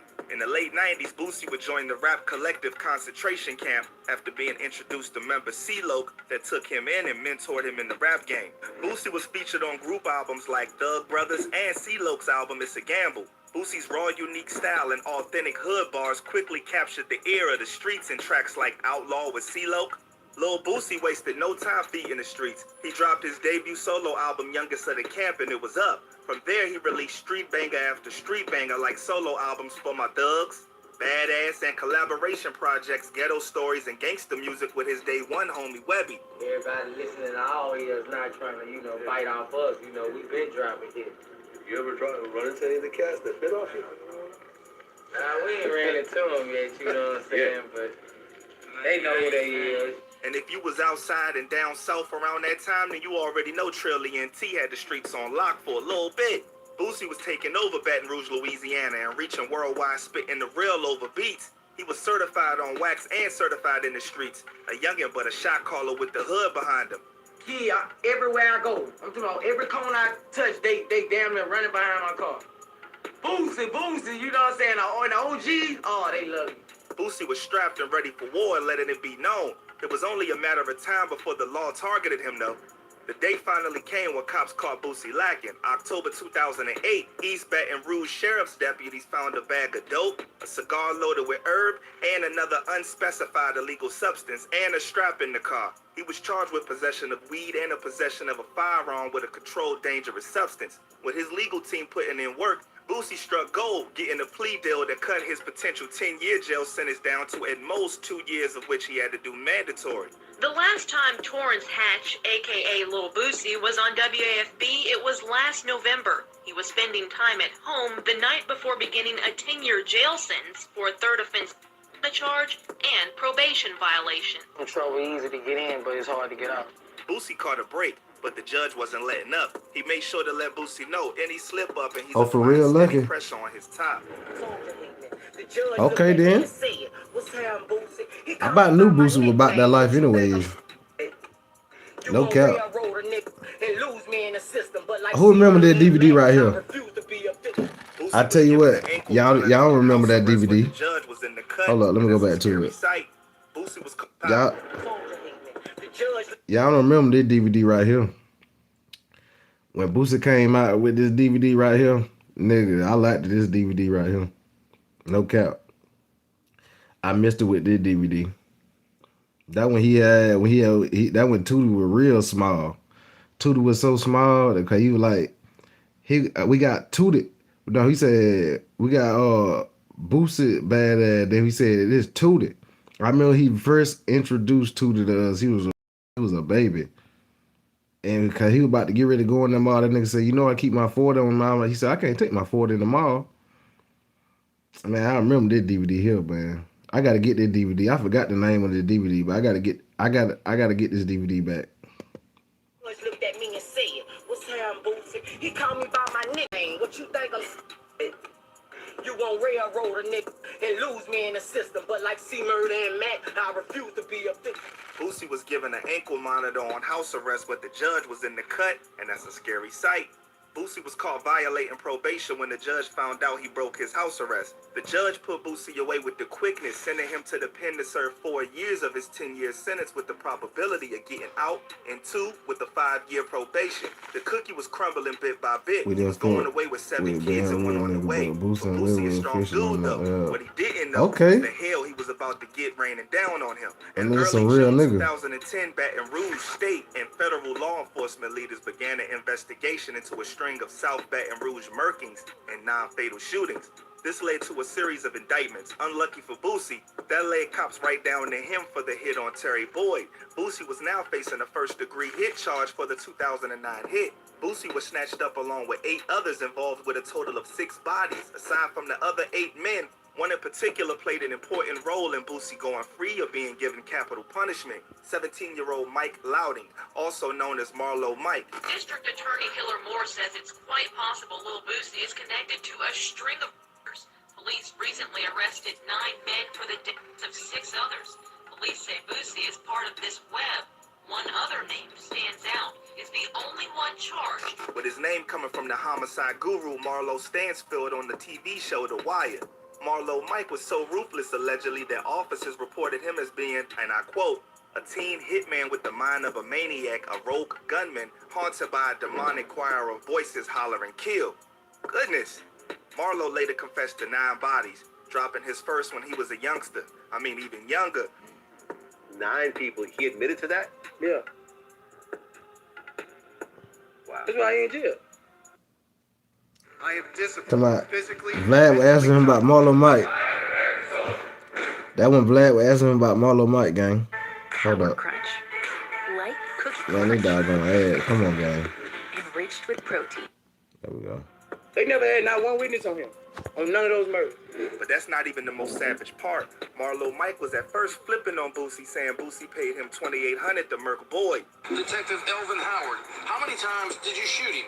Marlo Mike, about 3 or 4. Howard, who gave you money? Marlo Mike, Boosie. Chill out. Howard, how much? Marlo Mike, $2,800. That put Boosie in a messed up situation. I know the judge was rubbing his hands like Birdman. You smell it? Imagine Boyd was chilling home watching TV on the couch when bullets ran through his window. What's up, unknown? Browning did describe on W the TV unknown, in detail man. how he ran up to the house Terry Boyd was laying in, put a gun to the window, and shot through. Police reports further break down the crime scene. The exact date of the hit was October 21st, 2009, around midnight. A 9mm gunman fired 6 bullets through the front window of Boyd's house on Vermilion Drive. Police officers pulled up at the East Baton Rouge spot to find Boyd lifeless. Just 1 month before, Boyd had completed a 5-year stint at the Winfield Correctional Facility. The autopsy revealed at the time of his passing, Boyd's bloodstream was spiked with morphine, tree, and codeine. Cops were clinging to Marlo as the key link to Boosie and were using him by any means to bring down the Louisiana OG. The prosecution had a taped jailhouse confession from Marlo and telephone records that trace him to Boosie's recording studio during the hours before and after the hit was carried out. Hit the like button and the sub button for me, gang. Cops had evidence of a tattoo Marlo Tapping got in 2 from weeks work. after the hit Appreciate with that, the Black. AK-47 I've been in here since the 5, phrase, boy. Yo, Boosie, who's next? 5 or I 6. heard her bragging online, but this dude was taking it to a whole nother level. Just made his body a billboard. But that's what happened when you got young shooters. OGs, take notes. But cops didn't stop there, though. They were listening to Boosie's What tracks it do, like Savage? hardcore What fans up? and found some daunting connections in his music to the What up, alleged gang? hit. On the track 187, Boosie raps the bars. Yo, Marlo, he drive a Monte Carlo. That great. I want that dead today. Ending the bar with either here go the key or here go the cake. Either way, one speaks on the whip, the other speaks on the bread, on Boyd's head. From court reports, Pierce cops list the lyrics as here go the cake. Of course, right? Yo, Marlo, he got a Monte Carlo. That bitch crazy. I want that bitch dead today. Here go the key. The song Body Bag, they also stated was Boosie bragging about the hit. Both song titles alone were a bad idea, but not only that, Constantino Dimitriellos, I know I ain't pronounced that right, and I ain't even gonna try. A forensic IT specialist who was present during Boosie's house raid seized hard drives with his music and other info like a picture with the tattoo mentioned before on Marlo.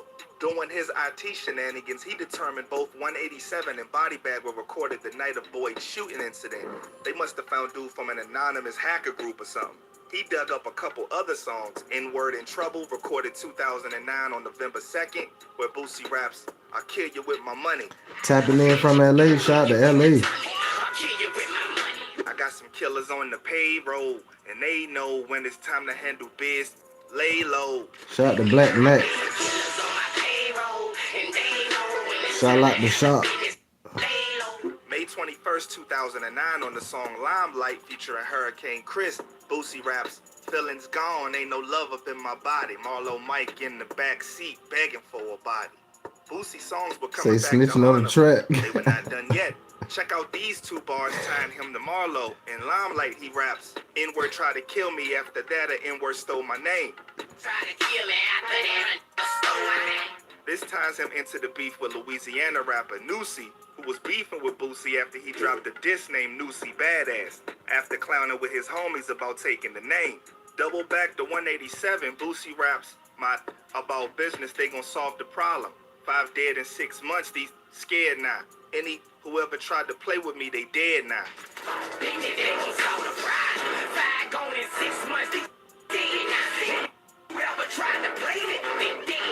Now this is important, especially the time frame, because law enforcement had Marlo down for a slew of murders across just a 14-month period. And guess who one of the targets was? Boosie rival Chris Newsy Jackson. So now the prosecution had Marlo Mike's confession and all these lyrics connecting the alleged dots. If Boosie was facing capital punishment, cops even had someone in the streets among Boosie's peoples talking anonymously on the news painting Boosie as a murderer. Through all this man kept it solid, ready to die a hood hero.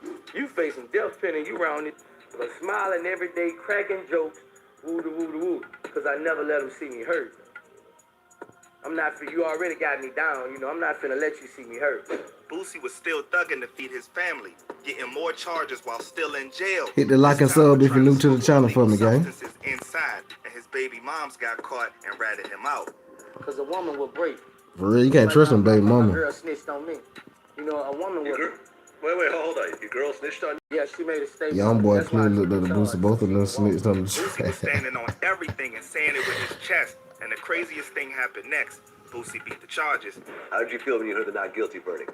Oh, I was happy. I ain't gonna lie. I just put my hand up. I bet you would. I was happy. I was like, I bet you would, Boosie. Turns out instead of testifying against Boosie, he changed his statement and testified on behalf of Boosie, saying Boosie had no involvement at all in the hit on Boyd. Hey, why y'all think?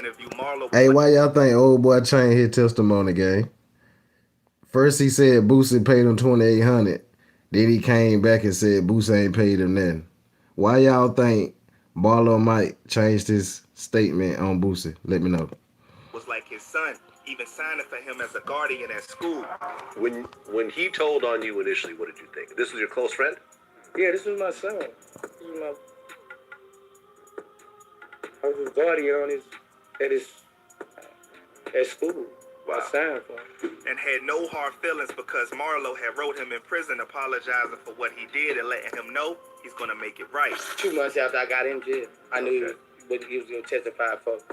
He had already wrote me letters and shit saying, why he did it. He's sorry. He would never catch the stand on me. I already knew I was coming home. In 2013, Marlo would be sentenced to life. Boosie would be a free man in March 2014, completing his parole in 2018. Not only that, Boosie earned his GED while in the pen. And when he got out, he found out he had cancer and beat that too. Then he changed his name to Boosie Badass and signed to Atlantic Records with his own label, Badass Entertainment. The man is like a wind magnet, and you gotta respect his stamp of approval by the streets as one of the few real left. So there you have it. Thanks for kicking it with your boy. Bro said, hold up. That boy said that boy was, Mike got that phone call. He didn't want to be a snitch. That boy was loyal. And we can't, he was? But remember, he told Boosie. Remember, he said Boosie paid him $2,800. So can we call Marlo Mike loyal? Can we call Marlo Mike loyal, gang? I'm just asking. That's all. Remember, he came out first and said, "No, this nigga." They asked him who all that nigga. You know what I'm saying? Then nigga, you went and got the shit tatted and said, "Hey Boosie, who next?" Now, what type of shit was that? Why did you go get that shit tatted, Marlo Mike? That's what I want to understand. Why did you go get that tattoo on your damn stomach saying, "Yo, Boosie, who next?" Self-snitching at its finest. Didn't want to be a snitch, took out of prison. We got to call the lawyer. But I'm just saying, though, we can't call that nigga that lawyer. We can't call him lawyer. We can't call Marlo Mike lawyer. No, we can't call that nigga lawyer. That nigga started talking too damn much. Nigga told him how many bodies, put the tattoo on his fucking stomach. Come on, gang. Crazy work, gang. I'm being honest. This is crazy. That was crazy work. Yeah, that was crazy work, the Boosie situation. That boy, that went through some shit. Yeah, Boosie done went through something, boy. No cap. Hey, we need a quick commercial break, then we'll get into another one, gang. We'll get into another one like that. We'll get into another one like that. Let's get into a quick commercial break right quick. Look at. Hello. But I know this is it. And I'm a fuck bro. Hey, let's get into a quick commercial break right quick. Then we'll get into another one. I'm only gonna play out a little bit of though. Let's go, man. Hey, shout out to Ace. That nigga be sending me that unreleased, man. Let's go, man. Get the lights up for me. He still got some more shit to talk about. Let's go.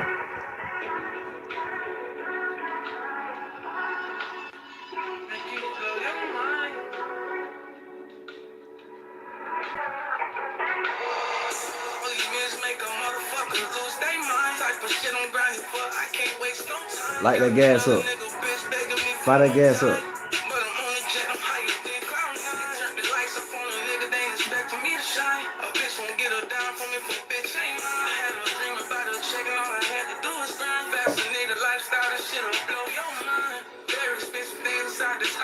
I know some niggas that'll kill to have my life. Pull on the shopping spree, ain't checking for the price. Money got no limit, you can get whatever you love. Protect had to get it from wrist like a block of ice. In this life, I took a chance, I just rolled the dice. The drop top hitting seal, the bad bitch on my side. Some people had to leave behind, they weren't built for this ride. $1 million in outcash and Louis duffel bag. All you niggas hustling back with niggas, money will never let. Never lost track of times of the days week, cause I'm living too fast. Ain't shit gonna fall inside your lap, nigga, get off of your ass. I was working, trying to get to the top, all I had to do was climb. They wanna beef about these bitches when these hoes ain't worth the time. Rolex and AP telling me 2 different times. Never beg a bitch to stay with me if she gon' leave me, then it's lying. All these bitches make a motherfucker lose they mind. Type of shit I'm grinding for, I can't waste no time. Got another nigga bitch begging me for more time. But I'm on the jet, I'm higher than Cloud9. Turn the lights up on a nigga, they ain't expecting me to shine. A bitch won't get her down for me for a bitch. I had a dream about her checking, all I had to do was grind. Fascinated lifestyle, this shit'll blow your mind. Baby, just bear with me, I just. Yeah, hey. If y'all hit any Ace new music, y'all hit it. Y'all heard it here first. When it come out, y'all see y'all heard it on Savage channel first. Shout out to Ace, man. They hit a bit one more time. They gonna get into another topic. Hit that gas for me. Light that gas up. What we doing?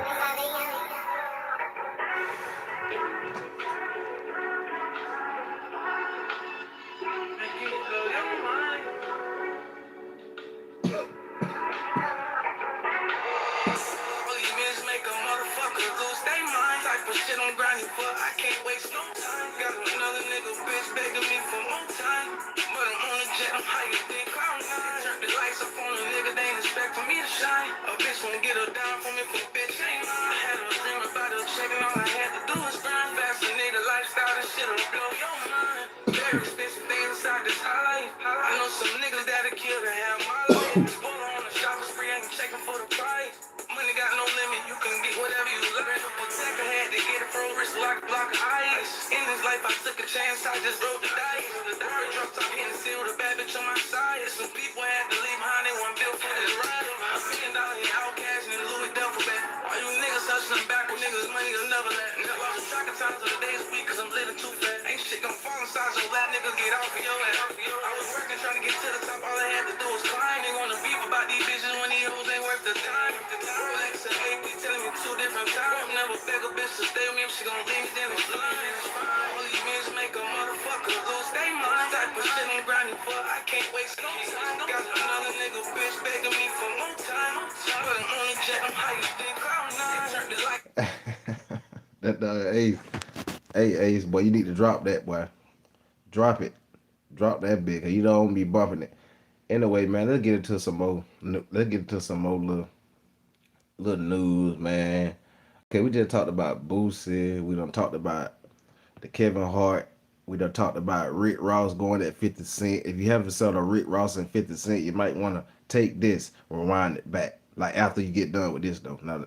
And when you get done with this first, then rewind it back after you get done. Yeah, if you saw the Rick Ross and the going at 50 Cent. Yeah. Rewind it back after. Yeah, after you get done with this. Let's talk about man, I got so many topics we can talk about, gang. It ain't even funny. I'll be real with you. I'm gonna be honest with you. Let's go to old boy right quick. Let's go to him right quick. Let's go to him right quick, gang. My. Oh, shall I play this? Since old boy, I tell you what, since I'm so cold, I'm gonna show y'all how cold I am with this shit. Since old boy was talking about the NBA young boy with the Boosie, we'll play an NBA young boy one. Yeah. We'll play an NBA young boy one, man. Since he brought that up, so I'm so cold with this shit. I'm cold as hell with this shit, bro. I'm telling you. Just wait till I really get everything I need, all my setups and shit. I'm cold with this shit, bro. Hey, let's go to this right here. Let's watch this NBA YoungBoy one right here. Yes, fam. Love her. What's up, Chris Hilton? What's up? Light up. Hey, if you're new to the channel, hit that like and sub button for me. Turn me up real quick. It's your boy Savage. Stop it. Turn this bit up. NBA YoungBoy was arrested this week at his Let's Mill go. Creek home. Let's go to an old look. Let's go to a little documentary on YoungBoy when he really. Come on, gang. Well, Sylvia, the rapper may be good at making music. Stop playing, man. Police, he has no future in acting. I'm telling how cold I am with this shit. Impersonation is part of what got him caught. The investigation into Golden began in January of this year after pharmacists alerted police to suspicious prescriptions being called in under real doctors' names for fake patients. So guess what? You say you're not going to stop? The court will make you stop. How will they make you stop? They'll make you sit in a 6x6 cell or however big. The arrest came nearly 2 months after federal prosecutors accused YoungBoy of violating the terms of his house arrest by using unspecified. In court documents, the feds say the YoungBoy was non-compliant and told his supervising agent that he wasn't going to stop. Hey, yo, squad, what's the drill? Back with another video, man. In the ever-evolving saga of NBA YoungBoy's tumultuous journey as a hip-hop star and full-time law enforcement target, his latest entanglement with the law has sparked intense speculation and raised pressing questions as the younger rapper faces yet another round of legal trouble. Some observers have begun to question whether there's more than meets the eye behind the pattern of leniency and repeated brushes with the law. This time, YB finds himself caught up with dozens of charges, including possession of substances and deadly weapons, as well as identity fraud. This when that nigga was really out there, gang. Crosshairs of a larger orchestrated effort by the Alphabet Boys to set him up for a significant takedown. This when that nigga was trying to get that nigga. The belt of YoungBoy's legal team, or is there something else at play? We're gonna find out. So without further ado, let's skip the play and get down to business. NBA YoungBoy's trouble with the law has gone from bad to worse after the rapper was arrested on multiple charges while serving house arrest in Utah. According to jail records, your boy Kentrell was booked in the Cache County Sheriff's Office Tuesday evening, April 16th. Rapper NBA YoungBoy was arrested this week at his Mill Creek home in what the Cache County Sheriff's Office is calling an ongoing investigation into criminal conduct. 24-year-old, whose given name is Kentrell Golden, has been confined to house arrest since 2021, awaiting trial for a federal firearms charge. He was booked into the Cache County Jail yesterday on suspicion of unlawful activity, including identity fraud, forgery. He was charged with an artillery, illegal substance, and fraud charges. As y'all may know, bruh has been confined to his Salt Lake City mansion since late 2021 after being indicted in Louisiana on charges of being a felon in possession of a firearm. The drama surrounding Baton Rouge native rapper NBA YoungBoy continues. The rapper was arrested around 4:30 Tuesday morning on multiple charges. There is a lot of drama surrounding him and the guys that he associates with. The 24-year-old, who was previously convicted in 2017 of aggravated attack with a weapon, was allegedly found with 2 streezies during a September 2020 music video shoot in Baton Rouge. He was later arrested on those charges in Los Angeles following a brief chase where he did the race. Rapper NBA YoungBoy was arrested and taken into custody. The 21-year-old, whose real name is Kentrell Golden, was wanted on an outstanding warrant. Officers tried to pull him over around 11 a.m. Monday. They say he refused to stop and eventually took off on foot. He was arrested around 1 in the afternoon. Another strap was found in the car during that arrest, leading to a similar case brought against him by federal prosecutors in Cali. In 2022, YoungBoy beat the charges. However, he's still awaiting trial in Louisiana over the original indictment. The rapper's alleged abuse was cited in a filing by federal prosecutors in February, which accused him of violating the terms of his house arrest by messing with that gear. U.S. Attorney Ronald C. Gates Jr. further claimed that Youngboy had informed his supervising officer that he has no intentions to discontinue using the substance that resulted in the violation. The arrest came at nearly 2 months after federal prosecutors accused Youngboy of violating the terms of his house arrest by using unspecified. In court documents, the feds say that Youngboy was non-compliant and told his supervising agent that he wasn't going to stop. Yeah, that do sound like him, though. I can't front. On Wednesday, April 17th, the day after So the young boy arrest, got 3 hours KUTV with News his Salt Lake nose. City reported that police documents indicated he is a suspect in a large-scale prescription fraud ring that is known to try to acquire promethazine with codeine. Additionally, the authorities are also investigating him for obtaining all of this stuff under false Y'all wait till we identities, talk about which they have next. been monitoring since 2023. I want to get into this Big Affidavit Jook filed when situation everything next, went guy. down named I want to talk NBA about Big Youngboy as a Jook. primary suspect in a months-long scheme that involves posing as a doctor to fill prescriptions for promethazine with. After this, we gotta talk about this Big Jook and Young Dolph situation too. I'm gonna be on their ass until we find out what happened to Big Jook. Let's get it. Codeine in pharmacies in cities including Hiram, Logan, and Smithfield. On September 19, 2023, 2 pharmacies in the Cache County area received a prescription order from a person claiming to be a physician in Provo. The person allegedly posing as the physician provided valid identity information and requested to fill a prescription for 2 patients in their 70s, Bethel White and Gwendolyn Cox.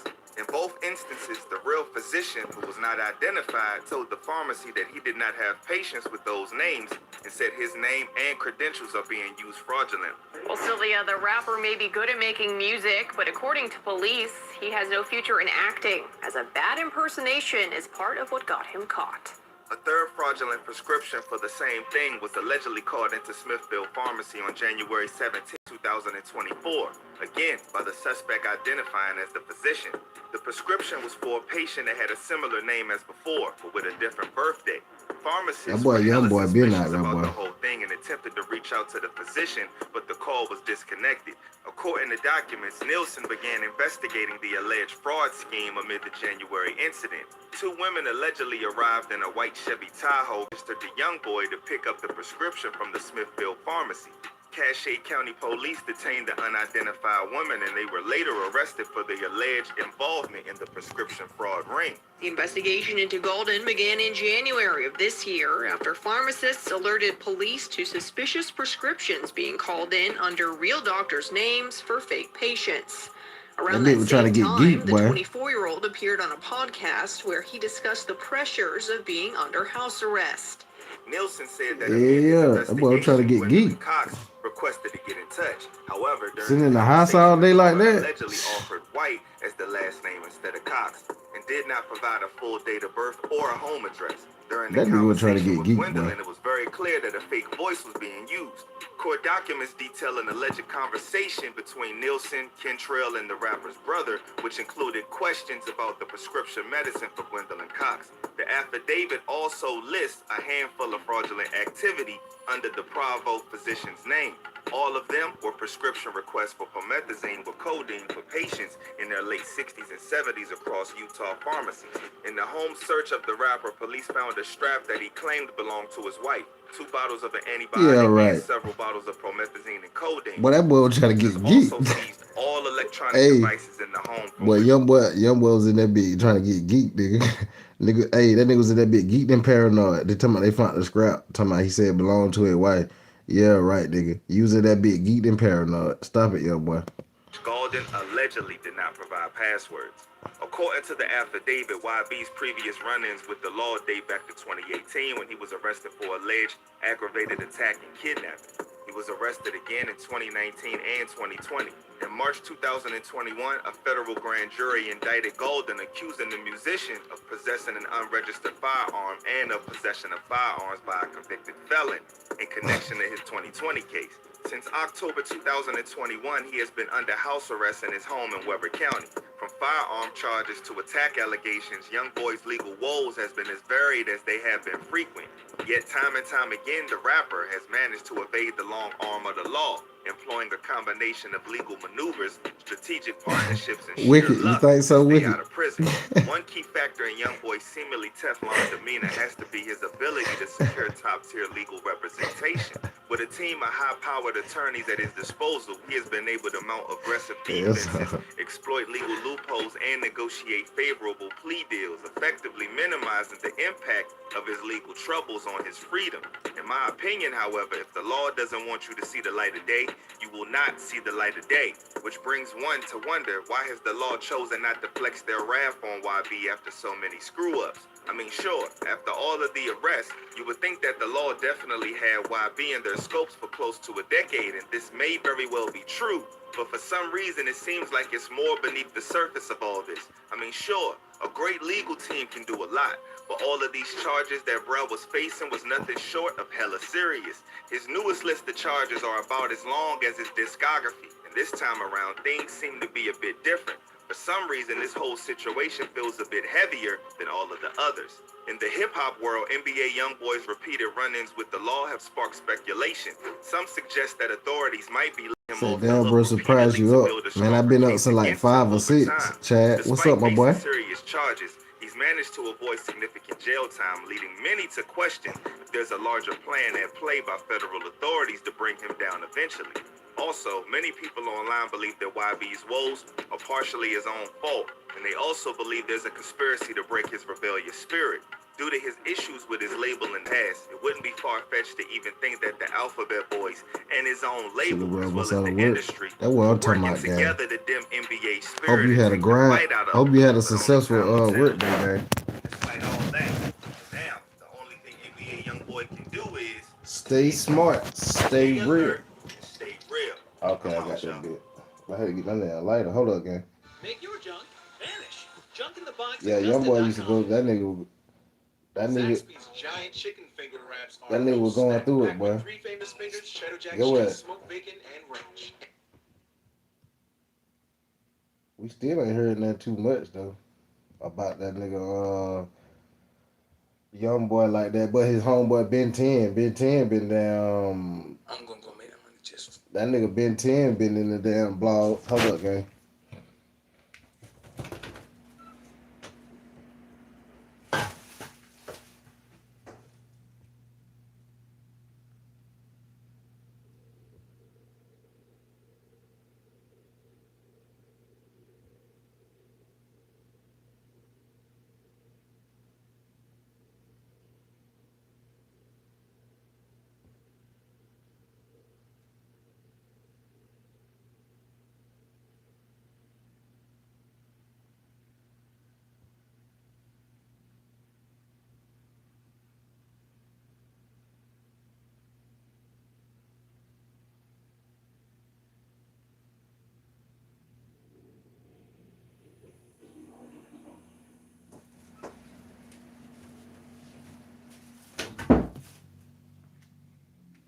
Alright, bet.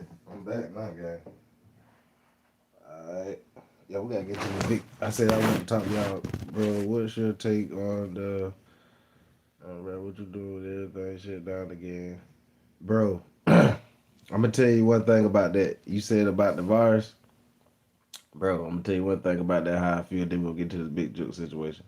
If the Lord kept me through the coronavirus, He'll keep me through this one. Any virus that come out in the future, present, past, He gonna keep me through it. That's how I feel about it, bro. That's just how I feel. So we shouldn't be panicking, saying, "Oh, what we do, what to do, what to do, what to do." He kept you through the corona one, didn't it? He gonna keep you through this one and the next one and the next one after that one. No cap. A lot of people didn't. Some people didn't make it, but he kept you through it. He kept you through it because you still here asking me about the next virus. No cap. That's just how I feel, my gang. For real, he kept you through it. Just trust in the Lord and believe that He gonna keep you through any virus that they put out. No cap. No cap. That's just how I feel, gang. Yeah, I ain't panicking. I ain't panicking at all. Ain't no need to panic. There's no need to panic. Nah, we don't need to panic. Let's get to the big joke situation though.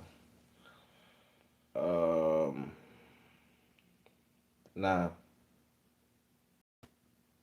what I was asking was,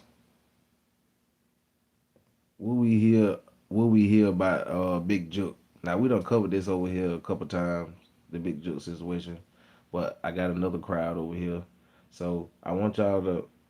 We're gonna look at this one right here about the Big Jook situation. Will we hear something about the Big Jook situation? Cause we ain't heard nothing since what 2023. I mean 24. 2020. He got hit 2024. So this year is 2026. Yeah. This year 2026. Yeah. So that'll be 2 years we ain't heard. Now will we hear something later on this year or next year or ever, ever?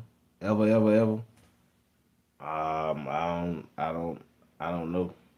But we finna get into it. We gotta get into this news game. I always need to prepare, bro. Nah, I ain't even worried about it, my boy. I ain't panicked on the last one. I'm gonna be honest with you. I never did panic on the last one, gang. Hold up. I never did. Center is Gotti's brother. Memphis police identified him as 47-year-old Anthony Mims, also known as Big Jook. Outsiders right now from the city. If you're not from Memphis, you ain't got no people in Memphis. Don't worry. We not worried. You feel me? All that shit y'all used to, you feel me? All that shit how y'all fuck them on up. You feel me? Remember when y'all used to fuck them on up? You know what I'm saying? Like, yeah, this the time. I didn't fuck it up. What y'all want to do, man? I don't paint no beside two real niggas. Two real niggas with a in the middle, man. Y'all don't do that, man. Don't by legacy. So, see right here, y'all. Two guys.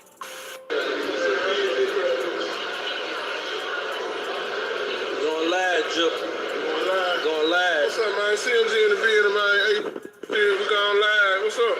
Holla at me. Who fuck with you, man? Show me some love, now.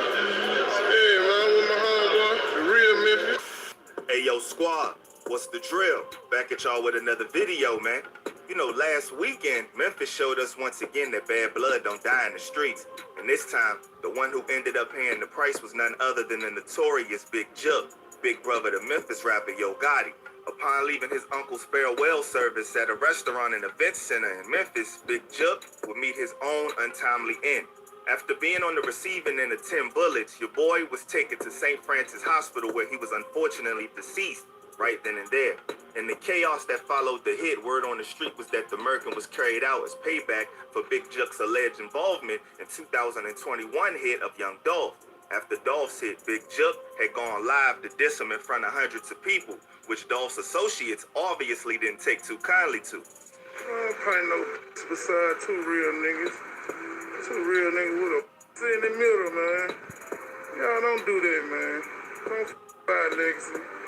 So, see right here, y'all. Two guys. The incident is pretty recent, and the Alphabet Boys still got a lot of digging to do to confirm whether or not the hit was orchestrated as some sort of revenge play as of right now. The specifics of the incident are just starting to slowly trickle in, but you already know how we do. So without further ado, let's skip the play and get down to business. Let's wind it back to the beginning, y'all. Big Jook was born Anthony Mims in Tennessee on January 26, 1979 in a notoriously crime-ridden neighborhood in Memphis. As a product of the Ridgecrest housing projects, Jook was no stranger to the gruesomeness that plagued the streets of Memphis, especially since his mom and dad were hustlers themselves, even getting arrested when he was just a youngin' in the 4th grade, leaving him and his younger brother Mario to fend for themselves. After growing up real close to his brother Mario as his protector and trusted ally, Jook went on to play a big role in the founding of collective music group Yo Gotti's label. Since 2012, Big Juck actively managed the business side of CMG, but thanks to the amazing relationship he had with his artists, he was featured in several music videos which boosted his fame over the years. And he mostly operated behind the scenes at CMG, and it was just a cool brother to be around. Juck was well loved by most dudes he spent time with, and it wasn't until February 2017 that he got wrapped up in a big controversy during the Young Dolph versus Yo Gotti beef. If you ain't up to speed on the alleged involvement of Big Juck and Dolph's passing, you know I'm not about leaving you in the dark. So let me break it down for you right quick. Let's rewind time back to February 2016 when Dolph called out and dissed Yo Gotti on social media after Yo Gotti allegedly took offense to the fact that Dolph would no longer be signing with his label. Even though Gotti and Dolph initially played the beef for the media, things escalated real quick when CMG's artist Black Youngster showed up at Dolph's neighborhood in Memphis. Y'all remember when we were going down with Youngster? With some heavy artillery and threatened to murk him if they found him. Where we at right now, cuz? Right now, cuz? If you're wondering where Big Juck played a role in this, all you got to do is fast forward to February 2017, when Young Dolph dropped the bomb diss track Play With Yo B, in which he took some shots at Gotti and his big bro, even calling Big Juck Yo Gotti's sister. Real shots fired, for real. Even after surviving the shootout in which his band was hit more than 100 times, Dolph kept on dissing until he got popped again in 2017 at the hands of one of Yo Gotti's associates, allegedly. After recovering from his injuries, So the y'all next 4 think years went down. y'all think they were popping that dog just because he was dissing them niggas? I don't know. I don't know about that. Just because that nigga was saying on the track, oh yo nigga, we gonna kill this nigga just because he dissing us in the music. I don't know about that guy. It had to be some real street shit going on for them niggas to go after Dolph like that. 100 shots inside his damn SUV like that? God dang. Not 2 shots. Not 1 shot, nigga. 100 shots inside his vehicle. What the hell you did, Dolph? What in the world you did, boy? 100 shot? Down a bit more quietly for Dolph until his luck ran out in November 2021, in which he was murked right outside a store in Memphis in broad daylight. To make a really long story short, after Big Juck was seen in a picture with Hernandez Govan, father of the late great Lotta Cash Desto and the man who orchestrated the hit on Dolph, Juck immediately turned into surmise, and the accusations of his involvement in Dolph's hit started getting thrown around in the media, online and by the feds. But not 1-2 shot away from the limelight, Juck deceased Young Dolph in what later became a hella viral video, which earned him the hate of all of Dolph's supporters. I don't play no beside 2 real niggas. 2 real niggas with a in the middle, man. Y'all don't do it, man. Don't fight legacy. So right here, y'all. 2 guys. Now fast forward again, this time to January 2024. The year was just kicking off and Juck's ops was already scheming to take him down in the most vicious way. On January 13th, a Saturday, Juck was at a restaurant and event center in Memphis, mourning the passing of his dear uncle. And niggas in there trying to eat chicken and shit. Talking about he wanted a damn chicken plate. I saved enough to take my mom on a cruise. Hold on, let's go, man. Video that was clearly circulated by TMZ, Juck could be seen in a hella emotional state as he walked up to the open casket to say his final goodbyes to his uncle. Yo Gotti could also be seen in the video, but because he had a plane to catch and the weather was getting real bad in Memphis over the weekend, he had to leave as soon as the service ended to make it out there without getting delayed. As Juck consoled his family members and did what a man does on these occasions, the last thing bruh probably expected was that just a few minutes later, he himself would be taken out and facing his own farewell service. Whatever bruh did that lit a fire under his ops, you gotta admit that running up on dude who's in such a vulnerable state following the passing of a family member is just a coward move. And that's the truth. According to a Facebook post by the Memphis PD, an officer was in the area of 6385 Winchester Road at around 4:15 p.m. that day when he suddenly heard multiple gunshots. Knowing something bad had gone down, the officer arrived at Perion's and found 2 males on the ground, each with multiple gunshot wounds. Both males were transported ASAP to St. Francis Hospital, and it wasn't until they got there that it was confirmed one of the males, none other than Big Juck, was pronounced deceased at 45. That's tragic. As per the police report, the other person was in stable condition. At the time Jook was hit, his mother was standing real close to the incident. She saw her son get murked right in front of her eyes. Had she had been a few feet closer to him, she would have probably been taken out right then and there too. But luckily, she was able to walk away, physically unscathed. You know, that's probably through the grace of God. During a press conference the same evening, Deputy Chef Paul Wright said that the cops were trying to see if the assailant was visible in the security video, but they couldn't make anyone out. A witness who was at the scene told the Fuzz they saw the assailants speeding away in their whip. As of right now, the cops are still looking for that white Ford SUV with the tinted windows and the black tires seen in CCTV. Even though the investigation is just getting started, many sources who were present during the shootout have already said that the assailants were the dudes that were sitting in the very back in the pews listening to the service. What a But vehicle before at, it gang? ended, they left to go wait for Big Joe Hold up. in the parking lot and ambush him. What is- Already said that the assailants were the dudes Hold that up, were gang. sitting in the very back in the pews listening to the service. But right before it ended, they left to go wait Hold for on. Big Joe in the parking lot and ambush him when Where the least truck at? expected it. Where that After truck who at? were present during the Where in the world is this truck? Anybody seen this truck anywhere? This bad boy probably at the bottom of an ocean, burnt up, Savage Yard. If they ain't seen that bad boy in 2 years, ain't no telling where this bad boy at. during the shootout have already said that the assailants were the dudes that were sitting in the very back in the pews listening to the service. But right before it ended, they left to go I wait don't for believe Big they was Joe in that in the church. parking lot and ambush him when bruh least expected it.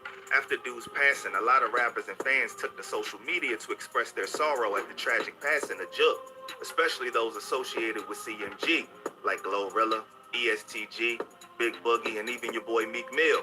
Paid his respects to the big man in a touching IG story. But while all the chaos of the aftermath of your boy's passing was going down, the post that stood out the most was made by the big man himself on Friday, January 12th, exactly 1 day before his hit.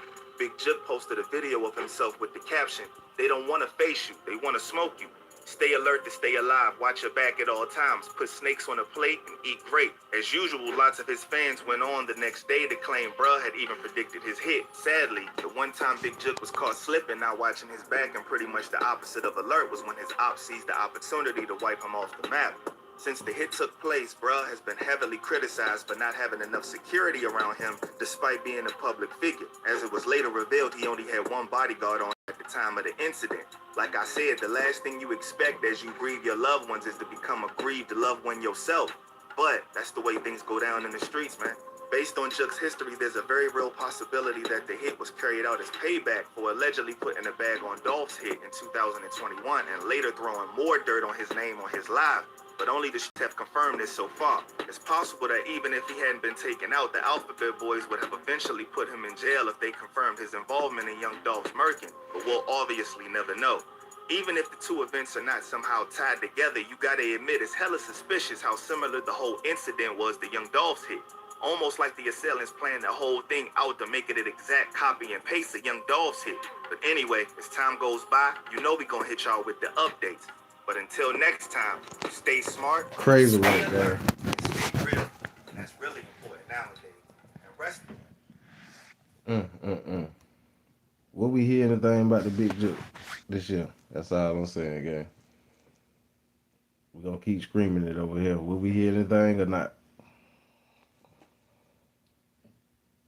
Now they said it was somebody locked up for that, but they would have came out and said that. So I don't believe it. They say when I looked it up, they say that nigga locked up for some whole other junk. He locked up for switches and shit. He ain't locked up for no damn Big Jook murder.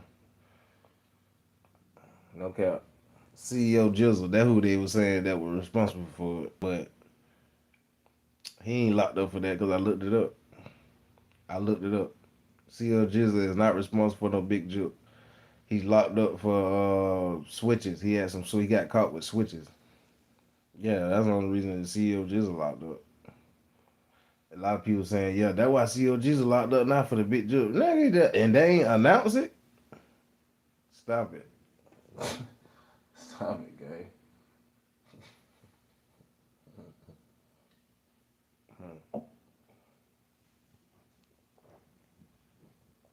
Crazy work, gang.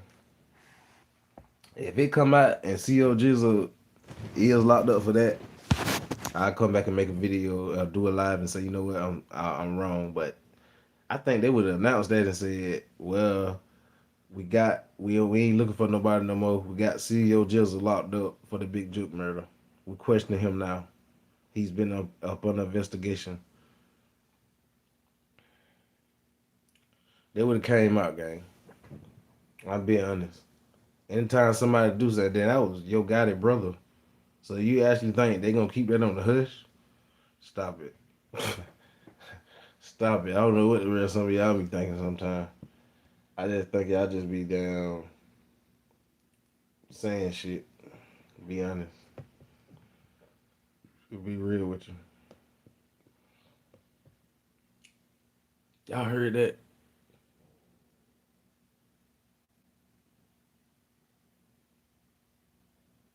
Man, it thundering like a mug out that bad boy, man. I'm telling boy, it's finna get ready to storm here, bro.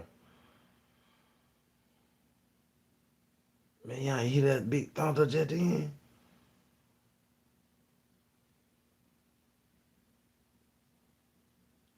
Bro.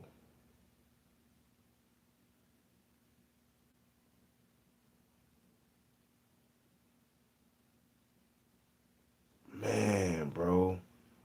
Man, it finna storm here, gang. Say, you know people like to talk about kind of solution.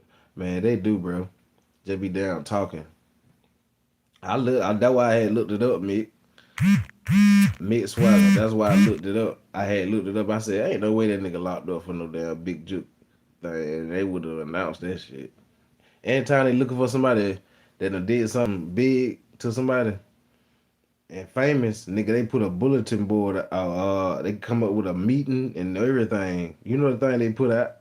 They looking for such and such. They put their faces up. Nigga, we ain't even got no damn steel frames. Only steel frame we got was the vehicle. That was it. That was the only steel frame we got. We ain't got no masked men or nothing. Only thing we got was that vehicle. That's it. But listen though, you know what I ain't thought about though, y'all? If they got that fucking vehicle. But no, they would have put the mask out. They would have put the mask out. Like they would have put the faces out. Remember they did it with the Young Dolph shit when they put the boys out in the Young Dolph case. They put the steel frames of the shooters. We ain't even got a steel frame of the shooters. Yeah, so I don't know. They might. That's my only thing they do got is that vehicle, and they probably just got them on traffic lights and shit, stop signs or something. Traffic light. You know how to get you on them traffic lights and shit. That way it looked like, cause you could tell when the picture they had, it looked like that was from a traffic light shot. Let me see something right quick. This don't look like a parked vehicle. This is like a moving vehicle. The steel frame we got. This is the steel frame right here. This is the steel frame we got. This don't look like a. This don't look like a park. This look like a parked vehicle. This look like a moving vehicle. Yeah, that look like a moving. That's from a camera. I mean, that's from a traffic. That look like from a light. A camera from a light or something like that. That's what it looking like for me. That don't look like no parked vehicle. Unless I'm tripping. But that don't look like a moving vehicle. And they just got it as a steel frame. That's what it looking like to me. Love from London. Shout out to London these days. If you're gonna do some dirt, you're gonna be slick. It's cameras everywhere. Yeah, this a moving vehicle. This ain't no damn parked vehicle they got. This not no you know what I'm saying? So that means this probably the only picture they got. I mean, you know what I'm saying? Still frame from when it was moving, going. And you cannot see in that bit. Look how tinted that bit is. You can't even see off in that bad boy. Hey, whoever tinted the bad boy, they tinted it like this for a reason. I'm talking about, you know, a lot of cars, it'll be like the tint will be dark at the front and in the back it'll be light. You can see in the back, or some cars it'll be dark in the back, and you can see in the front. Man, this bit right here is tinted all the way out. I'm talking about it's like it was tinted out like this for a reason. Only thing you can really see is the windshield. Now you can see the windshield ain't tinted, but them other windows is tinted. The front window ain't tinted like all the other windows. If you think about it, they bad because even this in the back right here is tinted. I ain't never seen a part like in the back is tinted all the way. Even that's tinted. You can't even see through that bit. But like I say, this part right here is not tinted though. You could tell the difference. This part right here is not tinted, but all of this in the back, all that shit there is tinted. Yeah. You gotta hit that Charleston white on them. Yeah. Crazy word. Crazy word. Let's do one more. We're gonna do one more. Let's do another one. I told you we in here early morning. Shoot, we might do two more. Shit, let's do another one. Get the likes up if you're new to the channel, gang. It's your boy Savage.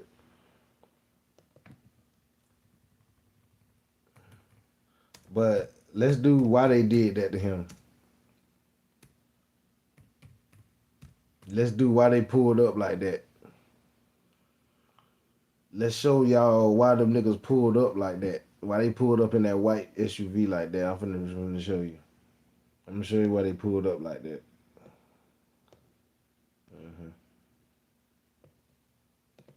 Let me show you why they pulled up like that. Police say young Dolph was inside Makita's around 12:30 in the afternoon Wednesday when he was gunned down. As the anniversary of young Dolph's approaches, the wheels of justice are beginning to turn. Johnson is also requesting a move from 201 Poplar to the penal form in East Memphis due to safety concerns. Vitellis Taylor, also known as CEO TZ, was found shot to death in Orange Mound Wednesday at Spotswood and Bunton. Those close to the case tell us Taylor is part of a group, the same group linked to the suspect. This is that get back. This is 3 years of sliding for young Dolph. This is why them niggas been sliding ever since. Remember the one I showed y'all just there about Big Jook? This is about Teasy and some more junk, and this is what really happened.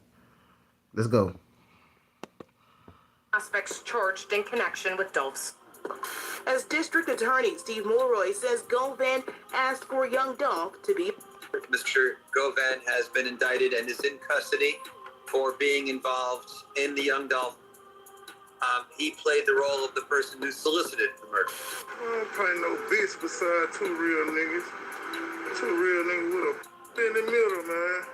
Good evening, Daniel. Well, at least 5 police sources have confirmed with Fox 13 that the person is Anthony Mims, also known as Big Jook. Now, Big Jook is the brother of rapper Yo Gotti. They have literally been in Memphis for 3 straight years since young Dolph died. Hey, yo, squad, what's the drill? Back with another video, man. Well, it seems like them boys ain't playing about Dolph because ever since he got murked by his ops, bodies been dropping. His alleged assailants have not only the law to worry about, but Dolph's people viciously spinning the block looking for him. Now, one of the headest of honchos has been targeted and caught lacking, and where it is, he's another casualty of get back for Dolph, because he was the one who put the bread on Dolph's head, allegedly. And guess who he happens to be? Dolph's biggest ops brother, Big Jook. Just how many bodies dropped who was involved in Dolph's hit?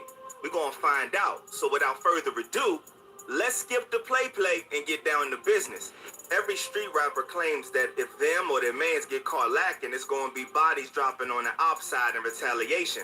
But all them boys gone, and now one of their mans slide on their ops. I guess dudes thought that was the same for all rappers, but nope. When the ops took Memphis legend Young Dolph life, man, they learned the hard way that some of these dudes are really loved and respected, and their mans will slide on every block until all involved face justice. Police say young Dolph was inside Makita's around 12:30 in the afternoon Wednesday when he was gunned down. Street justice, that is. Dolph's was on go time, and the cops knew it. They began advising everybody to stay at home and not come outside if you don't have to. That's how much they knew the bloodshed was about to pour for Dolph. Tonight, we strongly encourage everyone to stay home if you do not have to be out.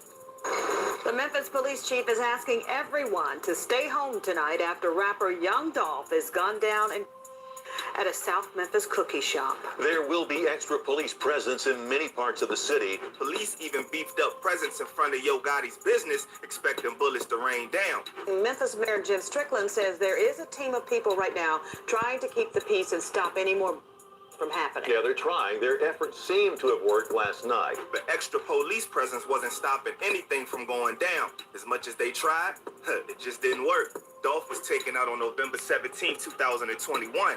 By December 2021, a study showed that Memphis became one of the most unsafe cities in the country with a rise in homicides.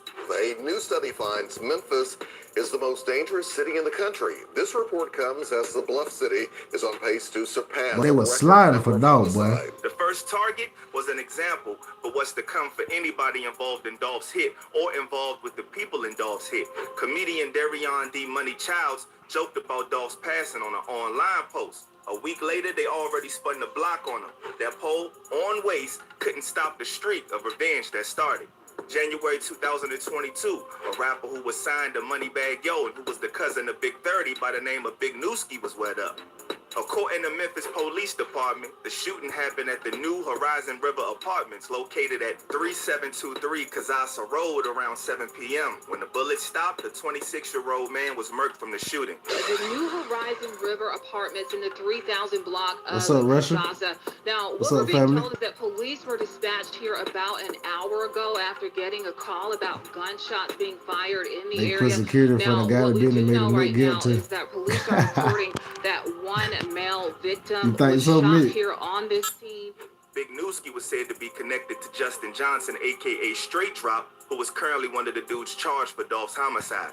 Two photos online brought their connection of the suspicion. When it seemed, they both posted pictures standing in front of the same whip. Straight Drop on hearing Big Newsi's passing posted a pic of him online saying, "Lost my brother, fighting to keep my head up." They were feeling the pain now, but Dolph people wasn't done yet. According to sources, Straight Drop and the dudes charged with Dolph hit don't only have ties to CMG and Yo Gotti allegedly, but they also affiliates of the Memphis gang Trula Mafia. And the OG of the gang is said to be a dude named Joshua Taylor, aka CEO Teezy.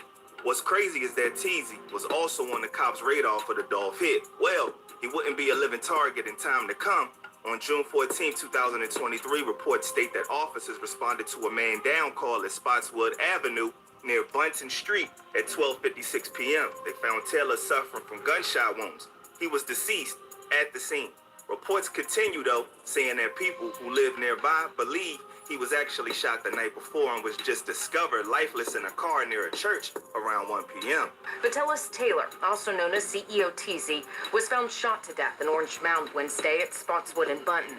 Those who live nearby tell us Taylor was actually shot the night before, lifeless in a car hours later. News reports would claim Teezy to be a high-profile gang member, and once more publicly linked Teezy to the group that murked Dolph. YouTube journalist King AK also spoke on the alleged hit that went out on Dolph and said Straight Drop would have to have got the go-ahead from Teezy, and by taking him out, Dolph's people was taking out the head honcho.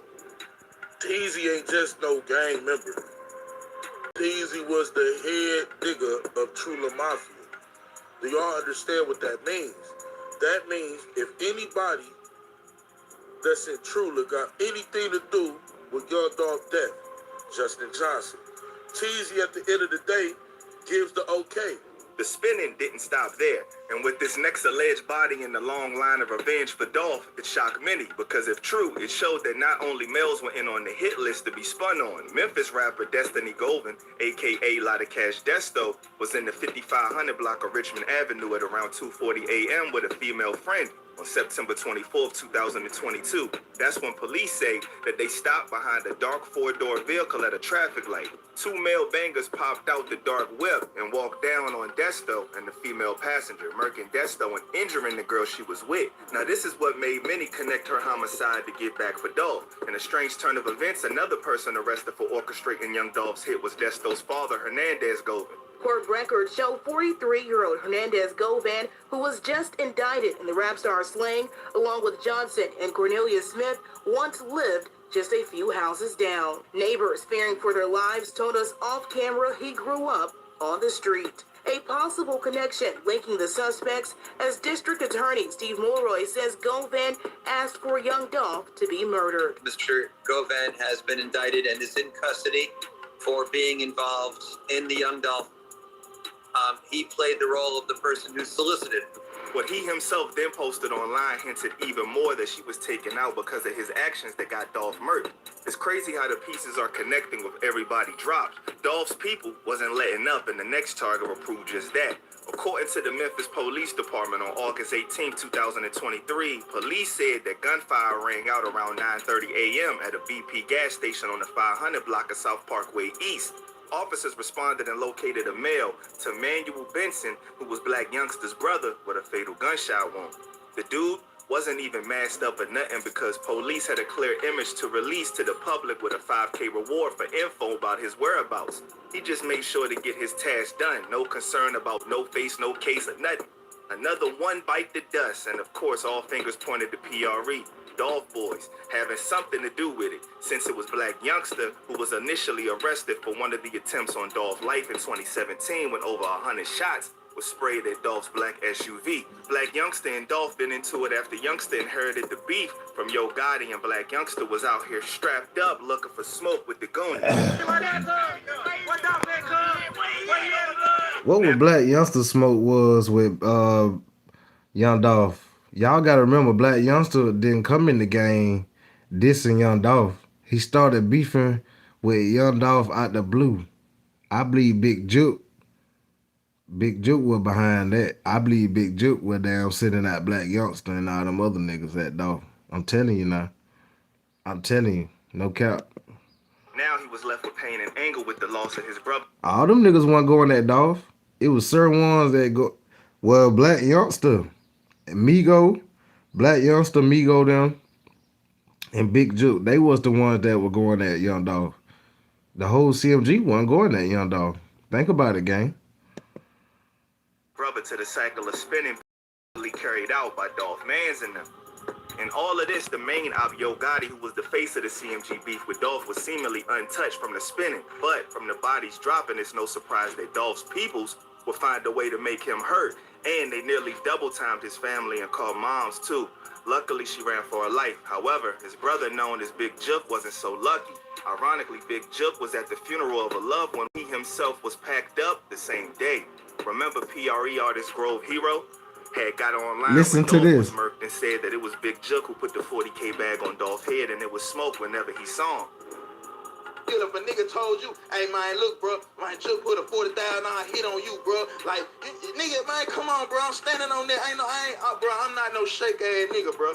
Ain't no nigga finna tell me a nigga put $40,000 on my head and I'm finna do this, bro. Anybody that associate with you, and this ain't got nothing to do with them other folks, bro. It's certain folks that got something to do with this. It's Juke, and God, it really ain't got nothing to do with this shit. But Juke, his brother. It's Juke. It's Juke. It's Migo, it's Youngster. These the folks that got something to do with this shit, dog. So, you know, they Told probably y'all. was fully invested in catching Juke lacking. On January 13th, Anthony Mims, a.k.a. Big Juke, and Yo Gotti attended a farewell service for their relative, OG Eric Bolden. In a video clip shared by YouTube journalist Seti Nash, both can be seen going up to the casket. According to him, who claims to have factual information, there were two dudes in the back of the church scoping out Big Juke, and they waited for the perfect moment to catch Juke lacking. That moment would come at the repass after the farewell service outside of Perion's restaurant and event center on the 6300 block of Winchester Road. Gotti luckily didn't go to the repass because he might have suffered the same fate. Big Juke would enter his vehicle, and allegedly Yo Gotti moms was also in the whip. But that wasn't stopping anything, and the shooter started busting, wetting up Big Juke and another homie that was in the car. Allegedly, his mom, by a stroke of luck or God shielding her, was able to dip out the whip and run for her life, escaping the fatal shooting. Big Jup will be rushed to the hospital where There will be a Rico coming behind this.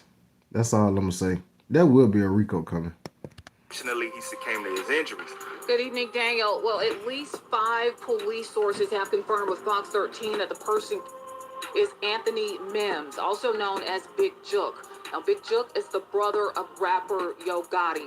Onlookers and surveillance footage captured a white. Didn't I tell y'all? I told y'all that Bad Boy was Tenet.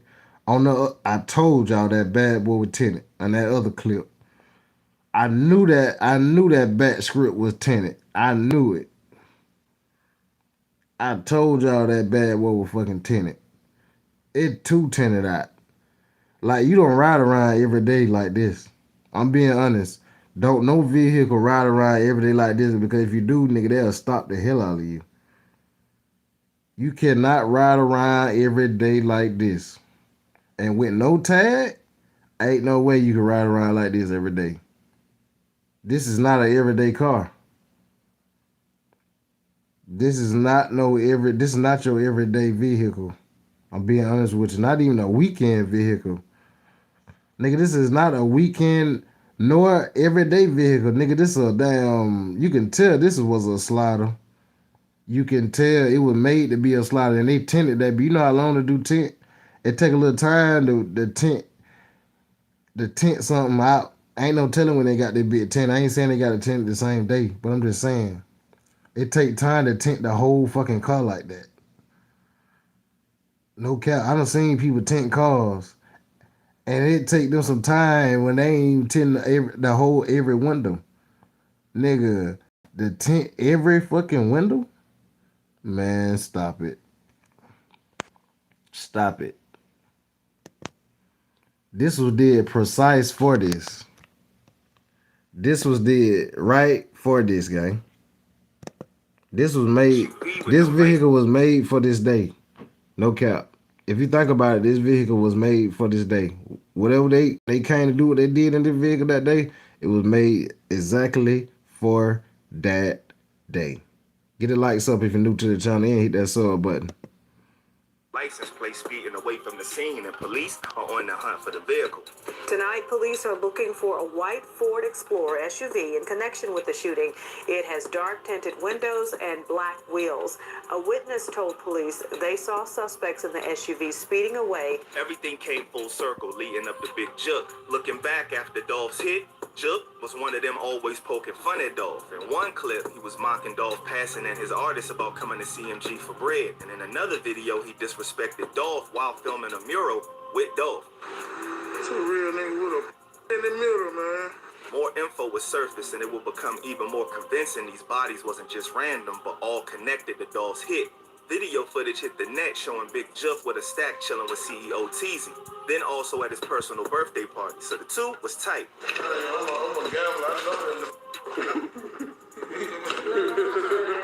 But that's not all. Big Jupp is also seen in photos with none other than the man authorities claim to have orchestrated the Dolph hit, Hernandez Govan. No one is too high to get touched, because for some people, like those who loved and respected Dolph, they'd by any means necessary slide on anybody involved in murking their mans. And these bodies are allegedly just the tip of the iceberg. Apparently the streets are saying countless bodies already dropped over Dolph behind the scenes. The young Dolph has traumatized so many people in that whole ecosystem and structure in Memphis. There's been that seemingly a revenge immediately afterwards. Remember, they said like 4 niggas got in the next 24, 48 hours. But even like, how long Dolph been dead? I think Dolph got, what was it, 2020? Or maybe 2021. Damn it. Young Dolph might have been the most loved nigga I've ever seen in the history of hip-hop. I don't think there was more sliding about Pac, more sliding about Nipsey Hussle. Nigga, this type of sliding here, nigga, is a different... Nigga, these niggas got a slip and slide going on in Memphis. I don't know what the... I didn't know that Dolph was loved like this. They've literally been Memphis for 3 straight years since Young Dolph died. I've never seen some shit like this. I wonder if those involved still think it was worth taking his life. All celebrations of somebody's hits in the streets always turn to mourning at Crazy some work, point. gang. R.I.P. to Young Dolph and all the people who lost their lives in this. Crazy work. We got another one to play by Dolph. Get the lights up, gang. Get the lights up real quick for me. We got. I told y'all we got more videos to play. Stop it.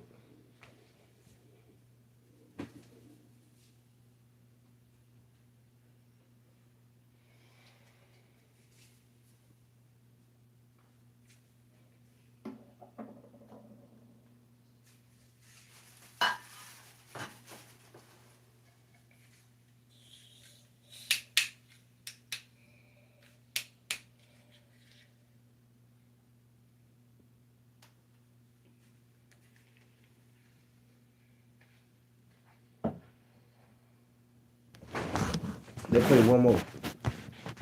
We'll play one more. How long we been here? 2 hours and 20? Bet. Let's hit 3 hours right quick. We'll hit these 3 hours real quick. Knock them out right quick. Let's hit these 3 hours. Because we need... Yeah. Let's hit 3 hours. Because we at 2 hours and 20 minutes. Let's just let it hit 3 hours real quick. Let's do that, gang. Oh, shit.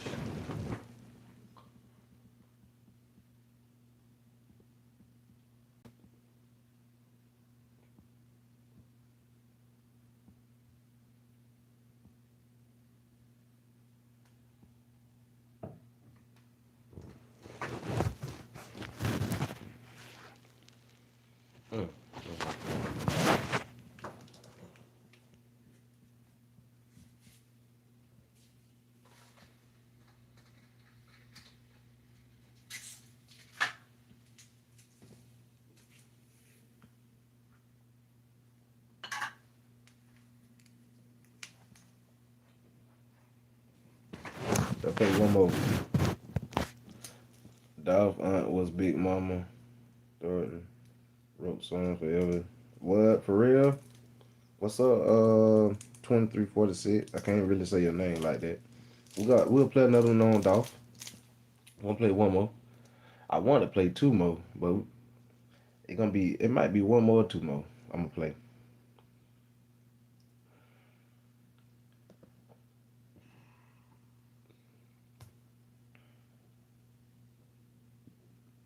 I play another one.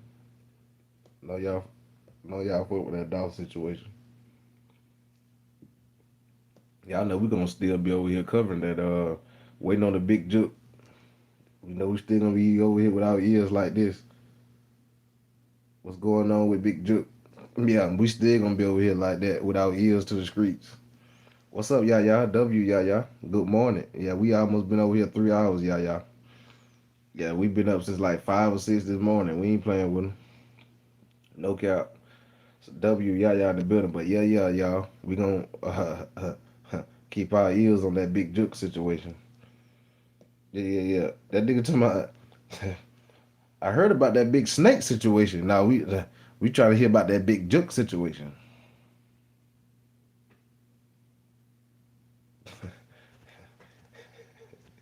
Straight up. I didn't being real with y'all, gang. I being real. Straight up. We trying to know about that Big Juke situation. I guess Spooks had their own language. Yeah, I'm straight up. Do you know who Straight Drop Father is? Man, listen, gang. That nigga ain't said too much in the trial. He ain't said nothing. Straight Drop ain't speak on nothing in the trial. He ain't spoke on nothing. He been trying to. One thing about Straight Drop, he ain't said nothing. I can give him that. I can give him that. But Cornelius, that nigga told us everything we had needed to know. He told us everything we need to know. He even told us about the paper rock. Remember the paper rock Woo situation? Remember he told us that Hernandez gave him the gun to shoot at paper rock Woo that jammed. Nigga, I would have been mad at. Nah, you know what? How can you give me a weapon to go to unalive somebody and that bit jam? Man, that nigga could have blown me down, nigga.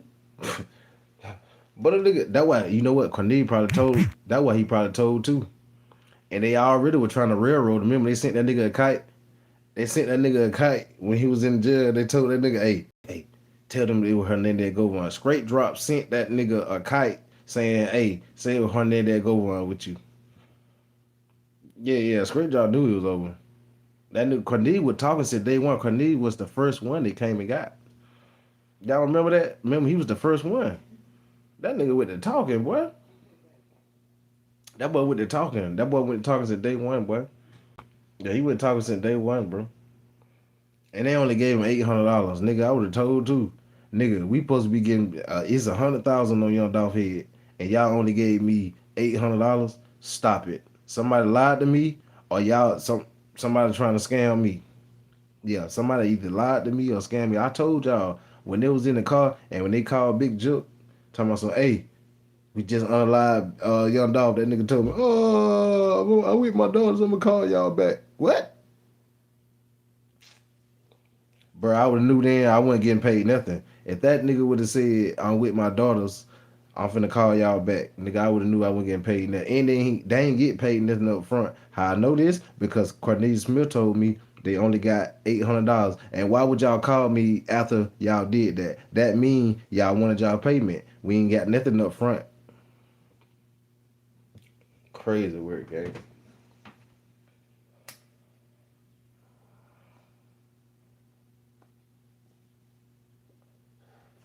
That what that mean to me. I'm just being real. Look up G Train from Memphis. Who is that? His father was G Train. He was a boss. Well, bro, listen though, bro.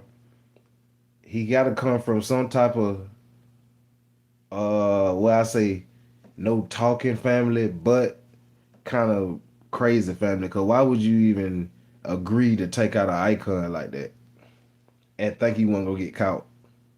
I'm being honest. And used to be in pictures with Dolph. He used to be in pictures with Dolph. Like, I can't even salute him saying that, oh yeah, his daddy was a stomp down nigga. Nigga, you should have told your son, bro, your son better than what he did. I'm being honest. Nigga used to hang around that nigga. That's some foul shit. I'm being honest. You used to hang around Young Dolph in pictures with Dolph. And nigga, you was the same one that got out and helped gun him down. Nigga, and you was like the nigga all Harlem Nights.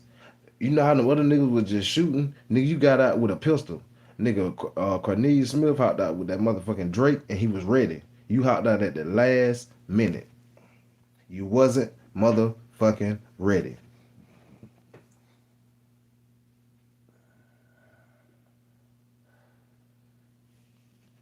Old boy didn't need you.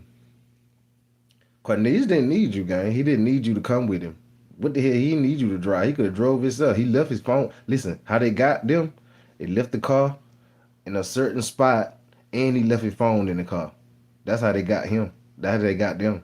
Nigga, get what? He could have got caught by himself. Yeah, he could have got caught by himself because he left his phone in the motherfucking car and his ID. Left everything in the car. So he could have got caught by himself. He didn't need you. So nigga, you got a life for nothing. Over 3 bullets you dumped. When old boy got out with that Drake, that nigga said, he said it on, how I know this? He said it on the stand. He said he was ready. He said when he hopped out, he was geeked up too.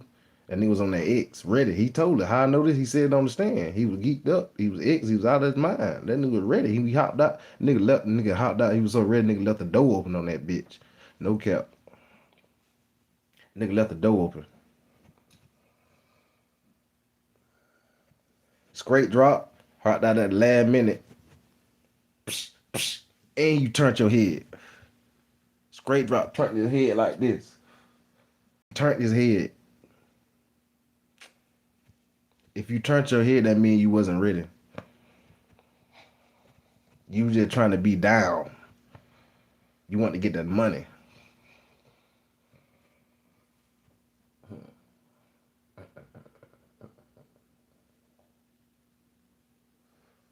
You want to get that money, nigga.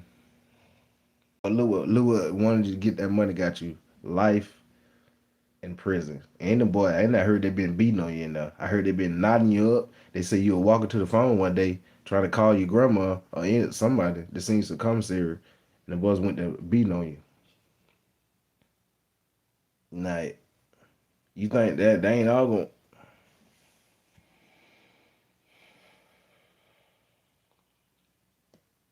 Y'all nigga just be some slime balls, man. I'm being honest. How niggas be some motherfucking slime ball game. Y'all niggas are trying to sign up for street shit and y'all ain't even ready. You ain't ready, bro. Y'all niggas ain't ready, bro. Stop it. Ain't no way y'all ready.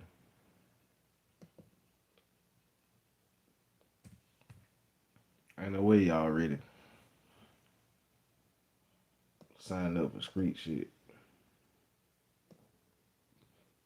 And then when you was on the run, nigga, you brought your brother along in that.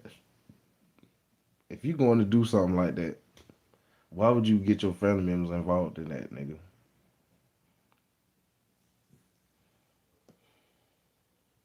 You was on a motherfucking run, nigga.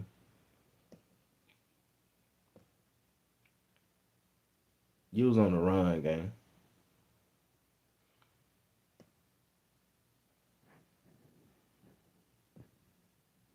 Crazy work. Crazy work, gang. I'm being honest. I'm gonna go to this one. Paper Route Empire standing on business. Paper Route versus Truler.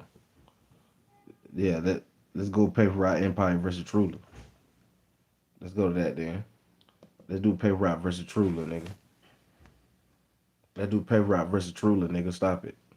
Since y'all want to know who Truler Mafia is, since y'all niggas think y'all Truler Mafia. All right, everybody, it's time. Let's Not see. just to go back to school, but to come Let's back see if y'all really and down move with it. forward. Let me see. Starting. Let's go to it. New developments over the past 24 hours. A third man, Shondell Barnett, is facing charges of accessory after the fact to first-degree, accused of assisting Justin Johnson as he evaded law enforcement. Tonight, I'm Shay Arthur. We were the first to alert you on Twitter this morning that officers need help locating 26-year-old Devin Burns and 26-year-old Joshua Taylor. You rats got bit in my jeans, I'm rocking skinny. Long live my little nigga, man. Long live Moolah. Still standing on top of shit. Still got the guy over here. This shit just getting started, though. They better tune in. It's been a bit moving, though. Is Josh Taylor, also known as CEO Teasy. And we're also getting that this was a hit by PRE Dolph's gang. So a lot of people, You heard what they said, they nigga? keep DMing me like, AK. Y'all heard what he said? Y'all heard what they said? And anybody affiliated with Dolph. I ain't make this up. I didn't make it up. Is Josh Taylor, also known as CEO Teasy. And we're also getting that this was a hit by PRE Dolph's gang. So a lot of people. One more time for the people in the back. It's been a bit moving, though. Is Josh Taylor, also known as CEO Teasy. And we're also getting that this was a hit by PRE Dolph's gang. So a lot of people, you know, they keep DMing me like, AK, Paper Route, and anybody affiliated with Dolph going extra hard on social media because the Teasy is deeper than what y'all think. Teasy ain't just no gang member. Teasy was the head nigga of Truler Mafia. Do y'all understand what that means? That means if anybody that's in Truler got anything to do with Young Dolph death, Justin Johnson. Teasy at the end of the day gives the okay. Man once named as a person of interest in young Dolph's has now also been killed. Family members confirmed Joshua Taylor was found shot in Orange Mound yesterday afternoon, leaving that community on edge as they worry who might be next. Hey, yo, squad, what's the drill? Back with another video, man. The Memphis rap scene just hasn't been the same since Dolph met his untimely demise. Sure, there's been a string of artists that have been able to make it to the mainstream, but their presence and music just hasn't hit, like Mr. Paper Route Frank. Over the past 2 years, there's been a lot going on in regards to his case. The suspects, allegedly, have been revealed, but details have been sparse. Nonetheless, recently there's been a lot of movement towards justice. Right now, with the alleged suspects in custody and one on house arrest and another person of interest in the grave, I think it's safe to say things could be heating up pretty soon. CEO Teasy was hit up not too long ago out Memphis, and many believe it was in retaliation to the Dolph hit. But just what has been going on since 2021 in regards to this case? Will justice be served? Was CEO Teasy a simple case of get back? We're gonna find out. So without further ado, Let's skip the play and get down to business. The boy Dolph was known for looking out for his homies and younger up-and-coming artists. He refused to sign a major label deal and encouraged other rappers to follow his independent paper route. It didn't hurt that he made the ish look good. Bro was really ballin' and stayed humble and true to the game. He helped launch the career of his key protege, Key Glock, with whom he released 2 joint albums, Dumb and Dumber and Dumb and Dumber 2. He also gave away cars, money, and scholarships to fans. Nowhere was the rapper more celebrated than his Memphis community, and Dolph loved him back. Sometimes people make it and you don't ever see them again. They don't ever give back. But he blew all that out the water, supporting his high school, supporting the community, giving away turkeys. And unfortunately, all of that only sparked hatred and contempt amongst certain characters in the city. And Dolph met his demise on November 17, 2021 at the age of 36. He was hit up by unknown assailants while buying cookies at Makita's Homemade Butter Cookie. He was in Memphis for his annual Thanksgiving giveaway at that time. He suffered 22 alleged gunshot wounds in total before he passed away. How crazy is it that he was taken out in his city while trying to give back to his city? A lesson that rappers learn the hard way. But as I said before, it's really a catch-22 when it comes down to being in your city when you're successful. Most rappers would rather be around people they love in an environment they are familiar with than to risk meeting their demise somewhere else. It's a twisted world when you're from the streets and you're doing your thing. I wish it wasn't even like that, but it is what it is for real. Within a year of the crime, several men were charged in connection to Dolph's hit. Justin Johnson, Cornelius Smith, Jamarcus Johnson, and others. They were accused of conspiring to take him out and fleeing the scene in a white Mercedes-Benz. The people recovered the car and 2 guns that matched the shells found at the crime scene. Justin Johnson and Cornelius Smith were identified as the alleged hitters, while Jamarcus Johnson and Hernandez Govan were accused of being accessories before and after the fact. Jamarcus Johnson is supposedly Justin Johnson's brother. Talk about a real family affair, huh, man? If only we saw each other like family, things would probably be a lot different in these streets. But I'm a dreamer. A month after being arrested for the alleged involvement in the fatal shooting, the 2 men indicted for the hit pled not guilty on February 11, 2022. Upon their respective arrests in January of that year, Justin Johnson, age 23, and Cornelius Smith, age 32, faced charges of first-degree hit and theft of property between $10,000 and $60,000. tired of having to stream in 720p in StreamYard or having to pay more to get 1080p quality? We got you. Entering in red jumpsuits, 23-year-old. And we know these boys done been sentenced to life and everything, gang. This is when they were trying to find out what, you know what I'm saying, what was what, and they telling you the history of Paper Route versus Trula Mafia, gang. We already know these niggas done got life already. We already know this. We know this is a documentary. That's it. Let's go. Year-old Justin Johnson and 32-year-old Cornelius Smith faced a judge. Smith was also charged with attempted first-degree hit, unlawfully carrying or possessing a weapon, and employment of a firearm with intent to commit a felony. Warrants for Johnson and Smith's arrest were launched in early January 2022, with both being brought to justice within a week. A third suspect, 27-year-old Shundell Barnett, was arrested later that month and was charged as an accessory to Dolph's hit. It was alleged that Barnett had convened with Johnson shortly after Dolph was hit. According to a U.S. Marshal, the pair were seen traveling together in Terre Haute, Indiana, where Johnson was arrested. Memphis authorities say Justin Johnson was arrested Tuesday afternoon in Indiana. Jamarcus Johnson turned himself in November 2022. He was initially charged with conspiracy to commit first-degree hit. Prior to that, Hernandez Govan was charged in regards to the incident.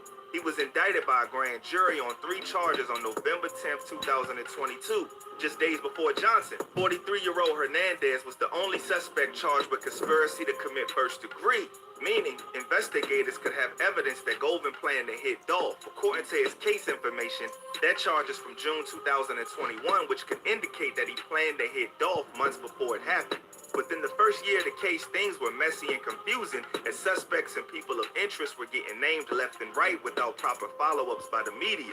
Makes one think if it was intentional. But anyways, Two people of interest that were announced to the public were Devin Barnes and Joshua Taylor, aka CEO Teasy. Tonight, I'm Shay Arthur. We were the first to alert you on Twitter this morning that officers need help locating 26-year-old Devin Burns and 26-year-old Joshua Taylor. The latter would make the news recently for something unfortunate.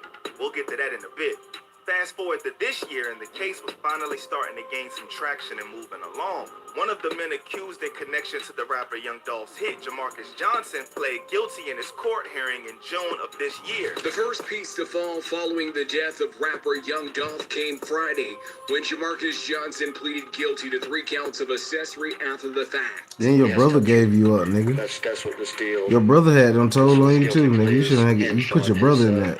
He has to tell the truth. Crazy Admitted work. to assisting his brother Justin Johnson in the days after the rapper met his demise by taking possession of Justin Johnson's cell phone and car, so authorities would not think that Justin was in Memphis. Prosecutors say Cornelius Smith and Justin Johnson were the gunmen. Prosecuting attorney Paul Hackerman says Jamarcus may be called as a witness to testify against the other suspects during the trial, if it goes there. He is currently facing between 6 and 12 years in prison. With Johnson now facing a possibility of 6 to 12 years after confessing to his role in helping his half-brother Justin escape from Memphis and fooling probation officers, the focus has shifted to the other 3 defendants. The other 3 suspects are expected in court very soon, maybe even by the time this video drops. Jamarcus's plea comes after it was revealed that his brother Justin was caught with illegal substances and a cell phone earlier this month while held in Shelby County Jail. John Morris, That boy trying to call for spokesperson for the help. Shelby County Sheriff's Office, confirmed that Justin was caught with an illegal contraband in his cell, but couldn't disclose any more details. The matter is currently being investigated as we speak. Justin previously had his cell phone privileges revoked last year after he released a song from jail called No Statements, on which he addressed the hit of Dolph. Well, Greg, the song titled No Statements premiered last Thursday on YouTube, the same day a 3rd suspect was indicted. The video is recorded on a cell phone. These updates come shortly after Hernandez Govan, the alleged mastermind behind Dolph's hit, was released on $90,000 bail. Now out of jail on a $90,000 bond. Our Jarita Patterson was in court today and learned that new bond is based partially on new details of his possible role in the crime. The judge presiding over his case, however, made it clear that Govan's bond was contingent upon his compliance with house arrest. The suspect is only allowed to leave his house for medical emergencies or to meet with his attorney. Still a sweet deal, considering. What's wild is that Young Dolph's family reportedly gave approval for Govan to be released on bond to the Shelby County District Attorney, Steve Mulroy. That's hard to believe even as I was reading it. Like, wow, who knows the motivation behind that? Perhaps the streets know. I'll leave that alone. The latest bit of news related to the case is regarding CEO Teasy, a notorious person of interest. It looks like bruh got caught slipping and met his demise by way of the strap. He was reportedly assassinated on June 13th. They were too upset to do an interview. Batellus Taylor, also known as CEO Teasy, was found shot to death in Orange Mound Wednesday at Spotswood and Bunton. Those who live nearby tell us Taylor was actually shot the He was shot the night before. That boy was shot the night before, gang. Open a chime checking account Crazy in 2 word. minutes, and we'll spy you up to $200. Apply now. the night before, discovered lifeless in a car hours later. Local police received a man down call shortly before 1 p.m. local time from Spotswood Avenue near Bunton Street on Wednesday. There, they found Teasy's lifeless body hours after the ran out incident of took shit by place. the Lord. According Some to a moved to tweet from Memphis to get whacked by the ABC24 Memphis Lord. That boy reporter been Ian laughing. Ripple, multiple sources have Who confirmed you that talking the about, victim's identity business? was in fact that of CEO Teasy. The shooting happened that night. MPD was searching for a victim, but never found one in the area. His body was discovered shortly after noon today. When it comes to CEO Teasy's demise, the streets have been talking big time. Many believe this was in retaliation for the dog hit, seeing that Teasy was the alleged head of Trula Mafia. As a big dog in charge, ideally nothing can go down without his okay. Teasy ain't just no gang member. Teasy was the head nigga of Trula Mafia. Do y'all understand what that means? That means if anybody that's in Trula got anything to do with Young Dolph's death, Justin Johnson. Teasy at the end of the day gives the okay. Him being taken out could be looked at as a huge chess move from the opposition. With the boss out, the foundation is sure to crumble. The timing is also very interesting, given that a potential trial can be underway very soon. People are pleading guilty and so on. This adds multiple dimensions behind possible motives of his assassination. People on the internet believe he was a person of interest due to his affiliation with those who were charged in the Dolph hit. People like Straight Drop, aka Justin Johnson, have been seen numerous times on camera with Mr. Teasy, making the association clear and evident. Around the time that the news dropped about CEO's demise, people believe that the recent posts from PRE members were all revolving around that fatal outcome. On a completely different side of the speculation spectrum, there are even some rumblings online that bro was taken out by his own to prevent a possible testimony. But I haven't really seen too much on that. Interesting to think about though.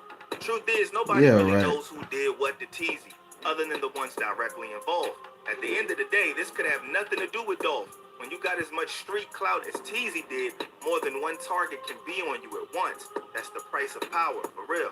At this moment, justice seems to be moving slow for Dolph and his family. Something seems how things are happening, but Shout out to Dolph, man. For real, long live Dolph.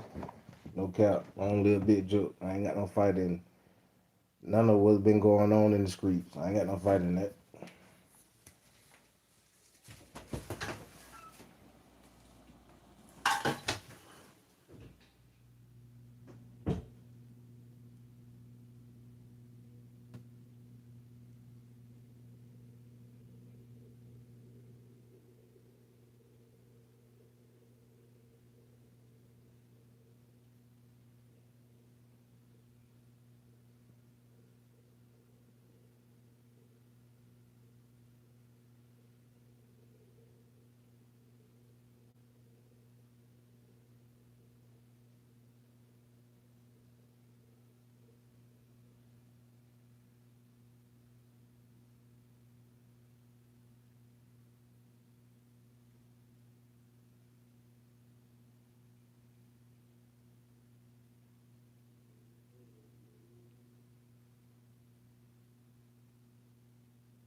Yes, sir. Yeah, I don't think I ain't got no dog in that fight. That fight they got going on. Be real with y'all, gang.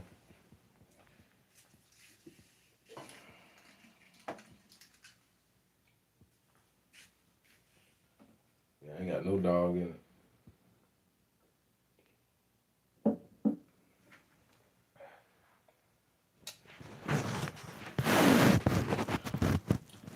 For real though.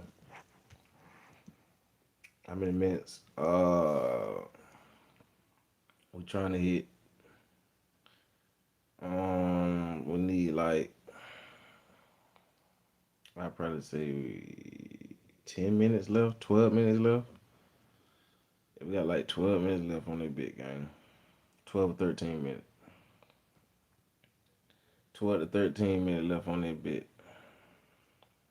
I appreciate everybody that came through on their live though, for real. We've been in that bit almost 3 hours. Yeah, we finna hit 3 hours. I told you I've been on that bit since this morning. I appreciate y'all, everybody that came by on that bit though, for real. Y'all came by and showed love. What we talked about on this live, we talked about Rick Ross going at 50 Cent. Talked about was Kevin Hart wrong? Should he be canceled? We talked about that. We talked about NBA Youngboy. We talked about the Big Jook case. Will we get justice for Big Jook this year?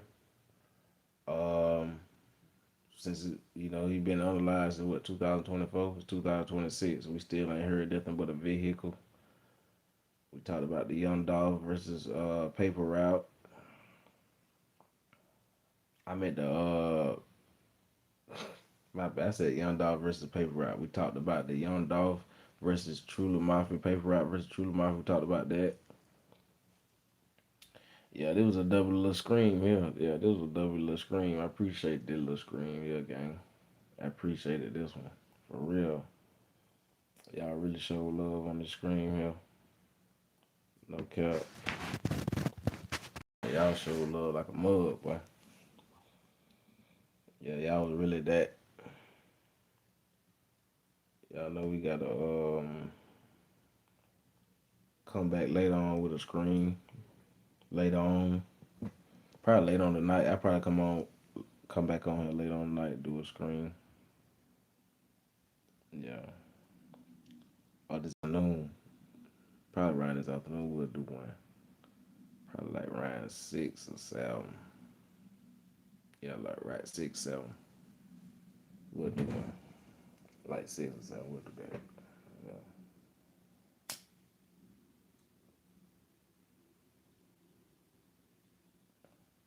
We gotta come on by 6 or 7 though, gang. We'll do it like that. Yeah, we'll do it like that. W screen, y'all. We gotta get up out of here, man. Ace, where you at, boy? I need you. I need you, Ace. We got like 10 minutes left, Ace. I know you ain't gonna play for them whole 10 minutes, but hey, we nearly there, my boy. W Ace, man. W Ace for this unreleased right here. Okay. Y'all know that's, I be playing that Ace. That nigga be part of my shit. Okay.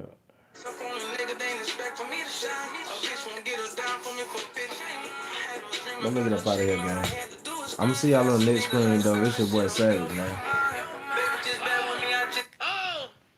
Let me get up out of here. I'm gonna see y'all on the next one for real, though. I'm gonna fuck the Let world go. up with this shit. Go ahead, Ace. I know it's a hit. I'm gonna go play out a little bit of it. I'm gonna see y'all on the next one.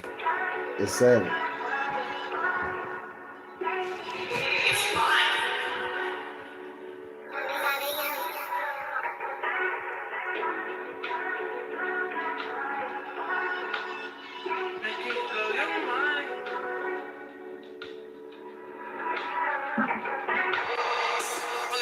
Make a motherfucker lose their mind. Type of shit I'm grinding for, I can't waste no time. Got another nigga bitch begging me for more time. But I'm on a jet, I'm higher than cloud9.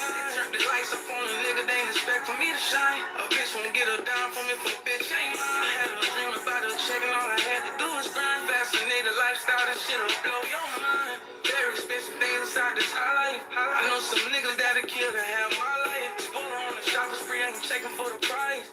Money got no limit, you can get whatever you love. Protect, I had to get it pro wrist like a block of ice. In this life, I took a chance, I just rolled the dice. The word dropped, I'm getting sealed, a bad bitch on my side. Some people had to leave behind, they weren't built for this ride. $1 million in outcash and Louis Duffel bag. All you niggas hustling back with niggas, money will never let. Never lost track of times of the days week, cause I'm living too fast. Ain't shit gonna fall inside your lap, niggas get off of your ass. I was working, trying to get to the top, all I had to do was climb. They wanna beef about these bitches when these hoes ain't worth the time. Rolex and AP telling me 2 different times. Never beg a bitch to stay with me if she gon' leave me, then it's fine. All these means make a motherfucker lose their mind. Type of shit I'm grinding for, I can't waste no time. Got another nigga bitch begging me for more time. But I'm on a jet, I'm higher than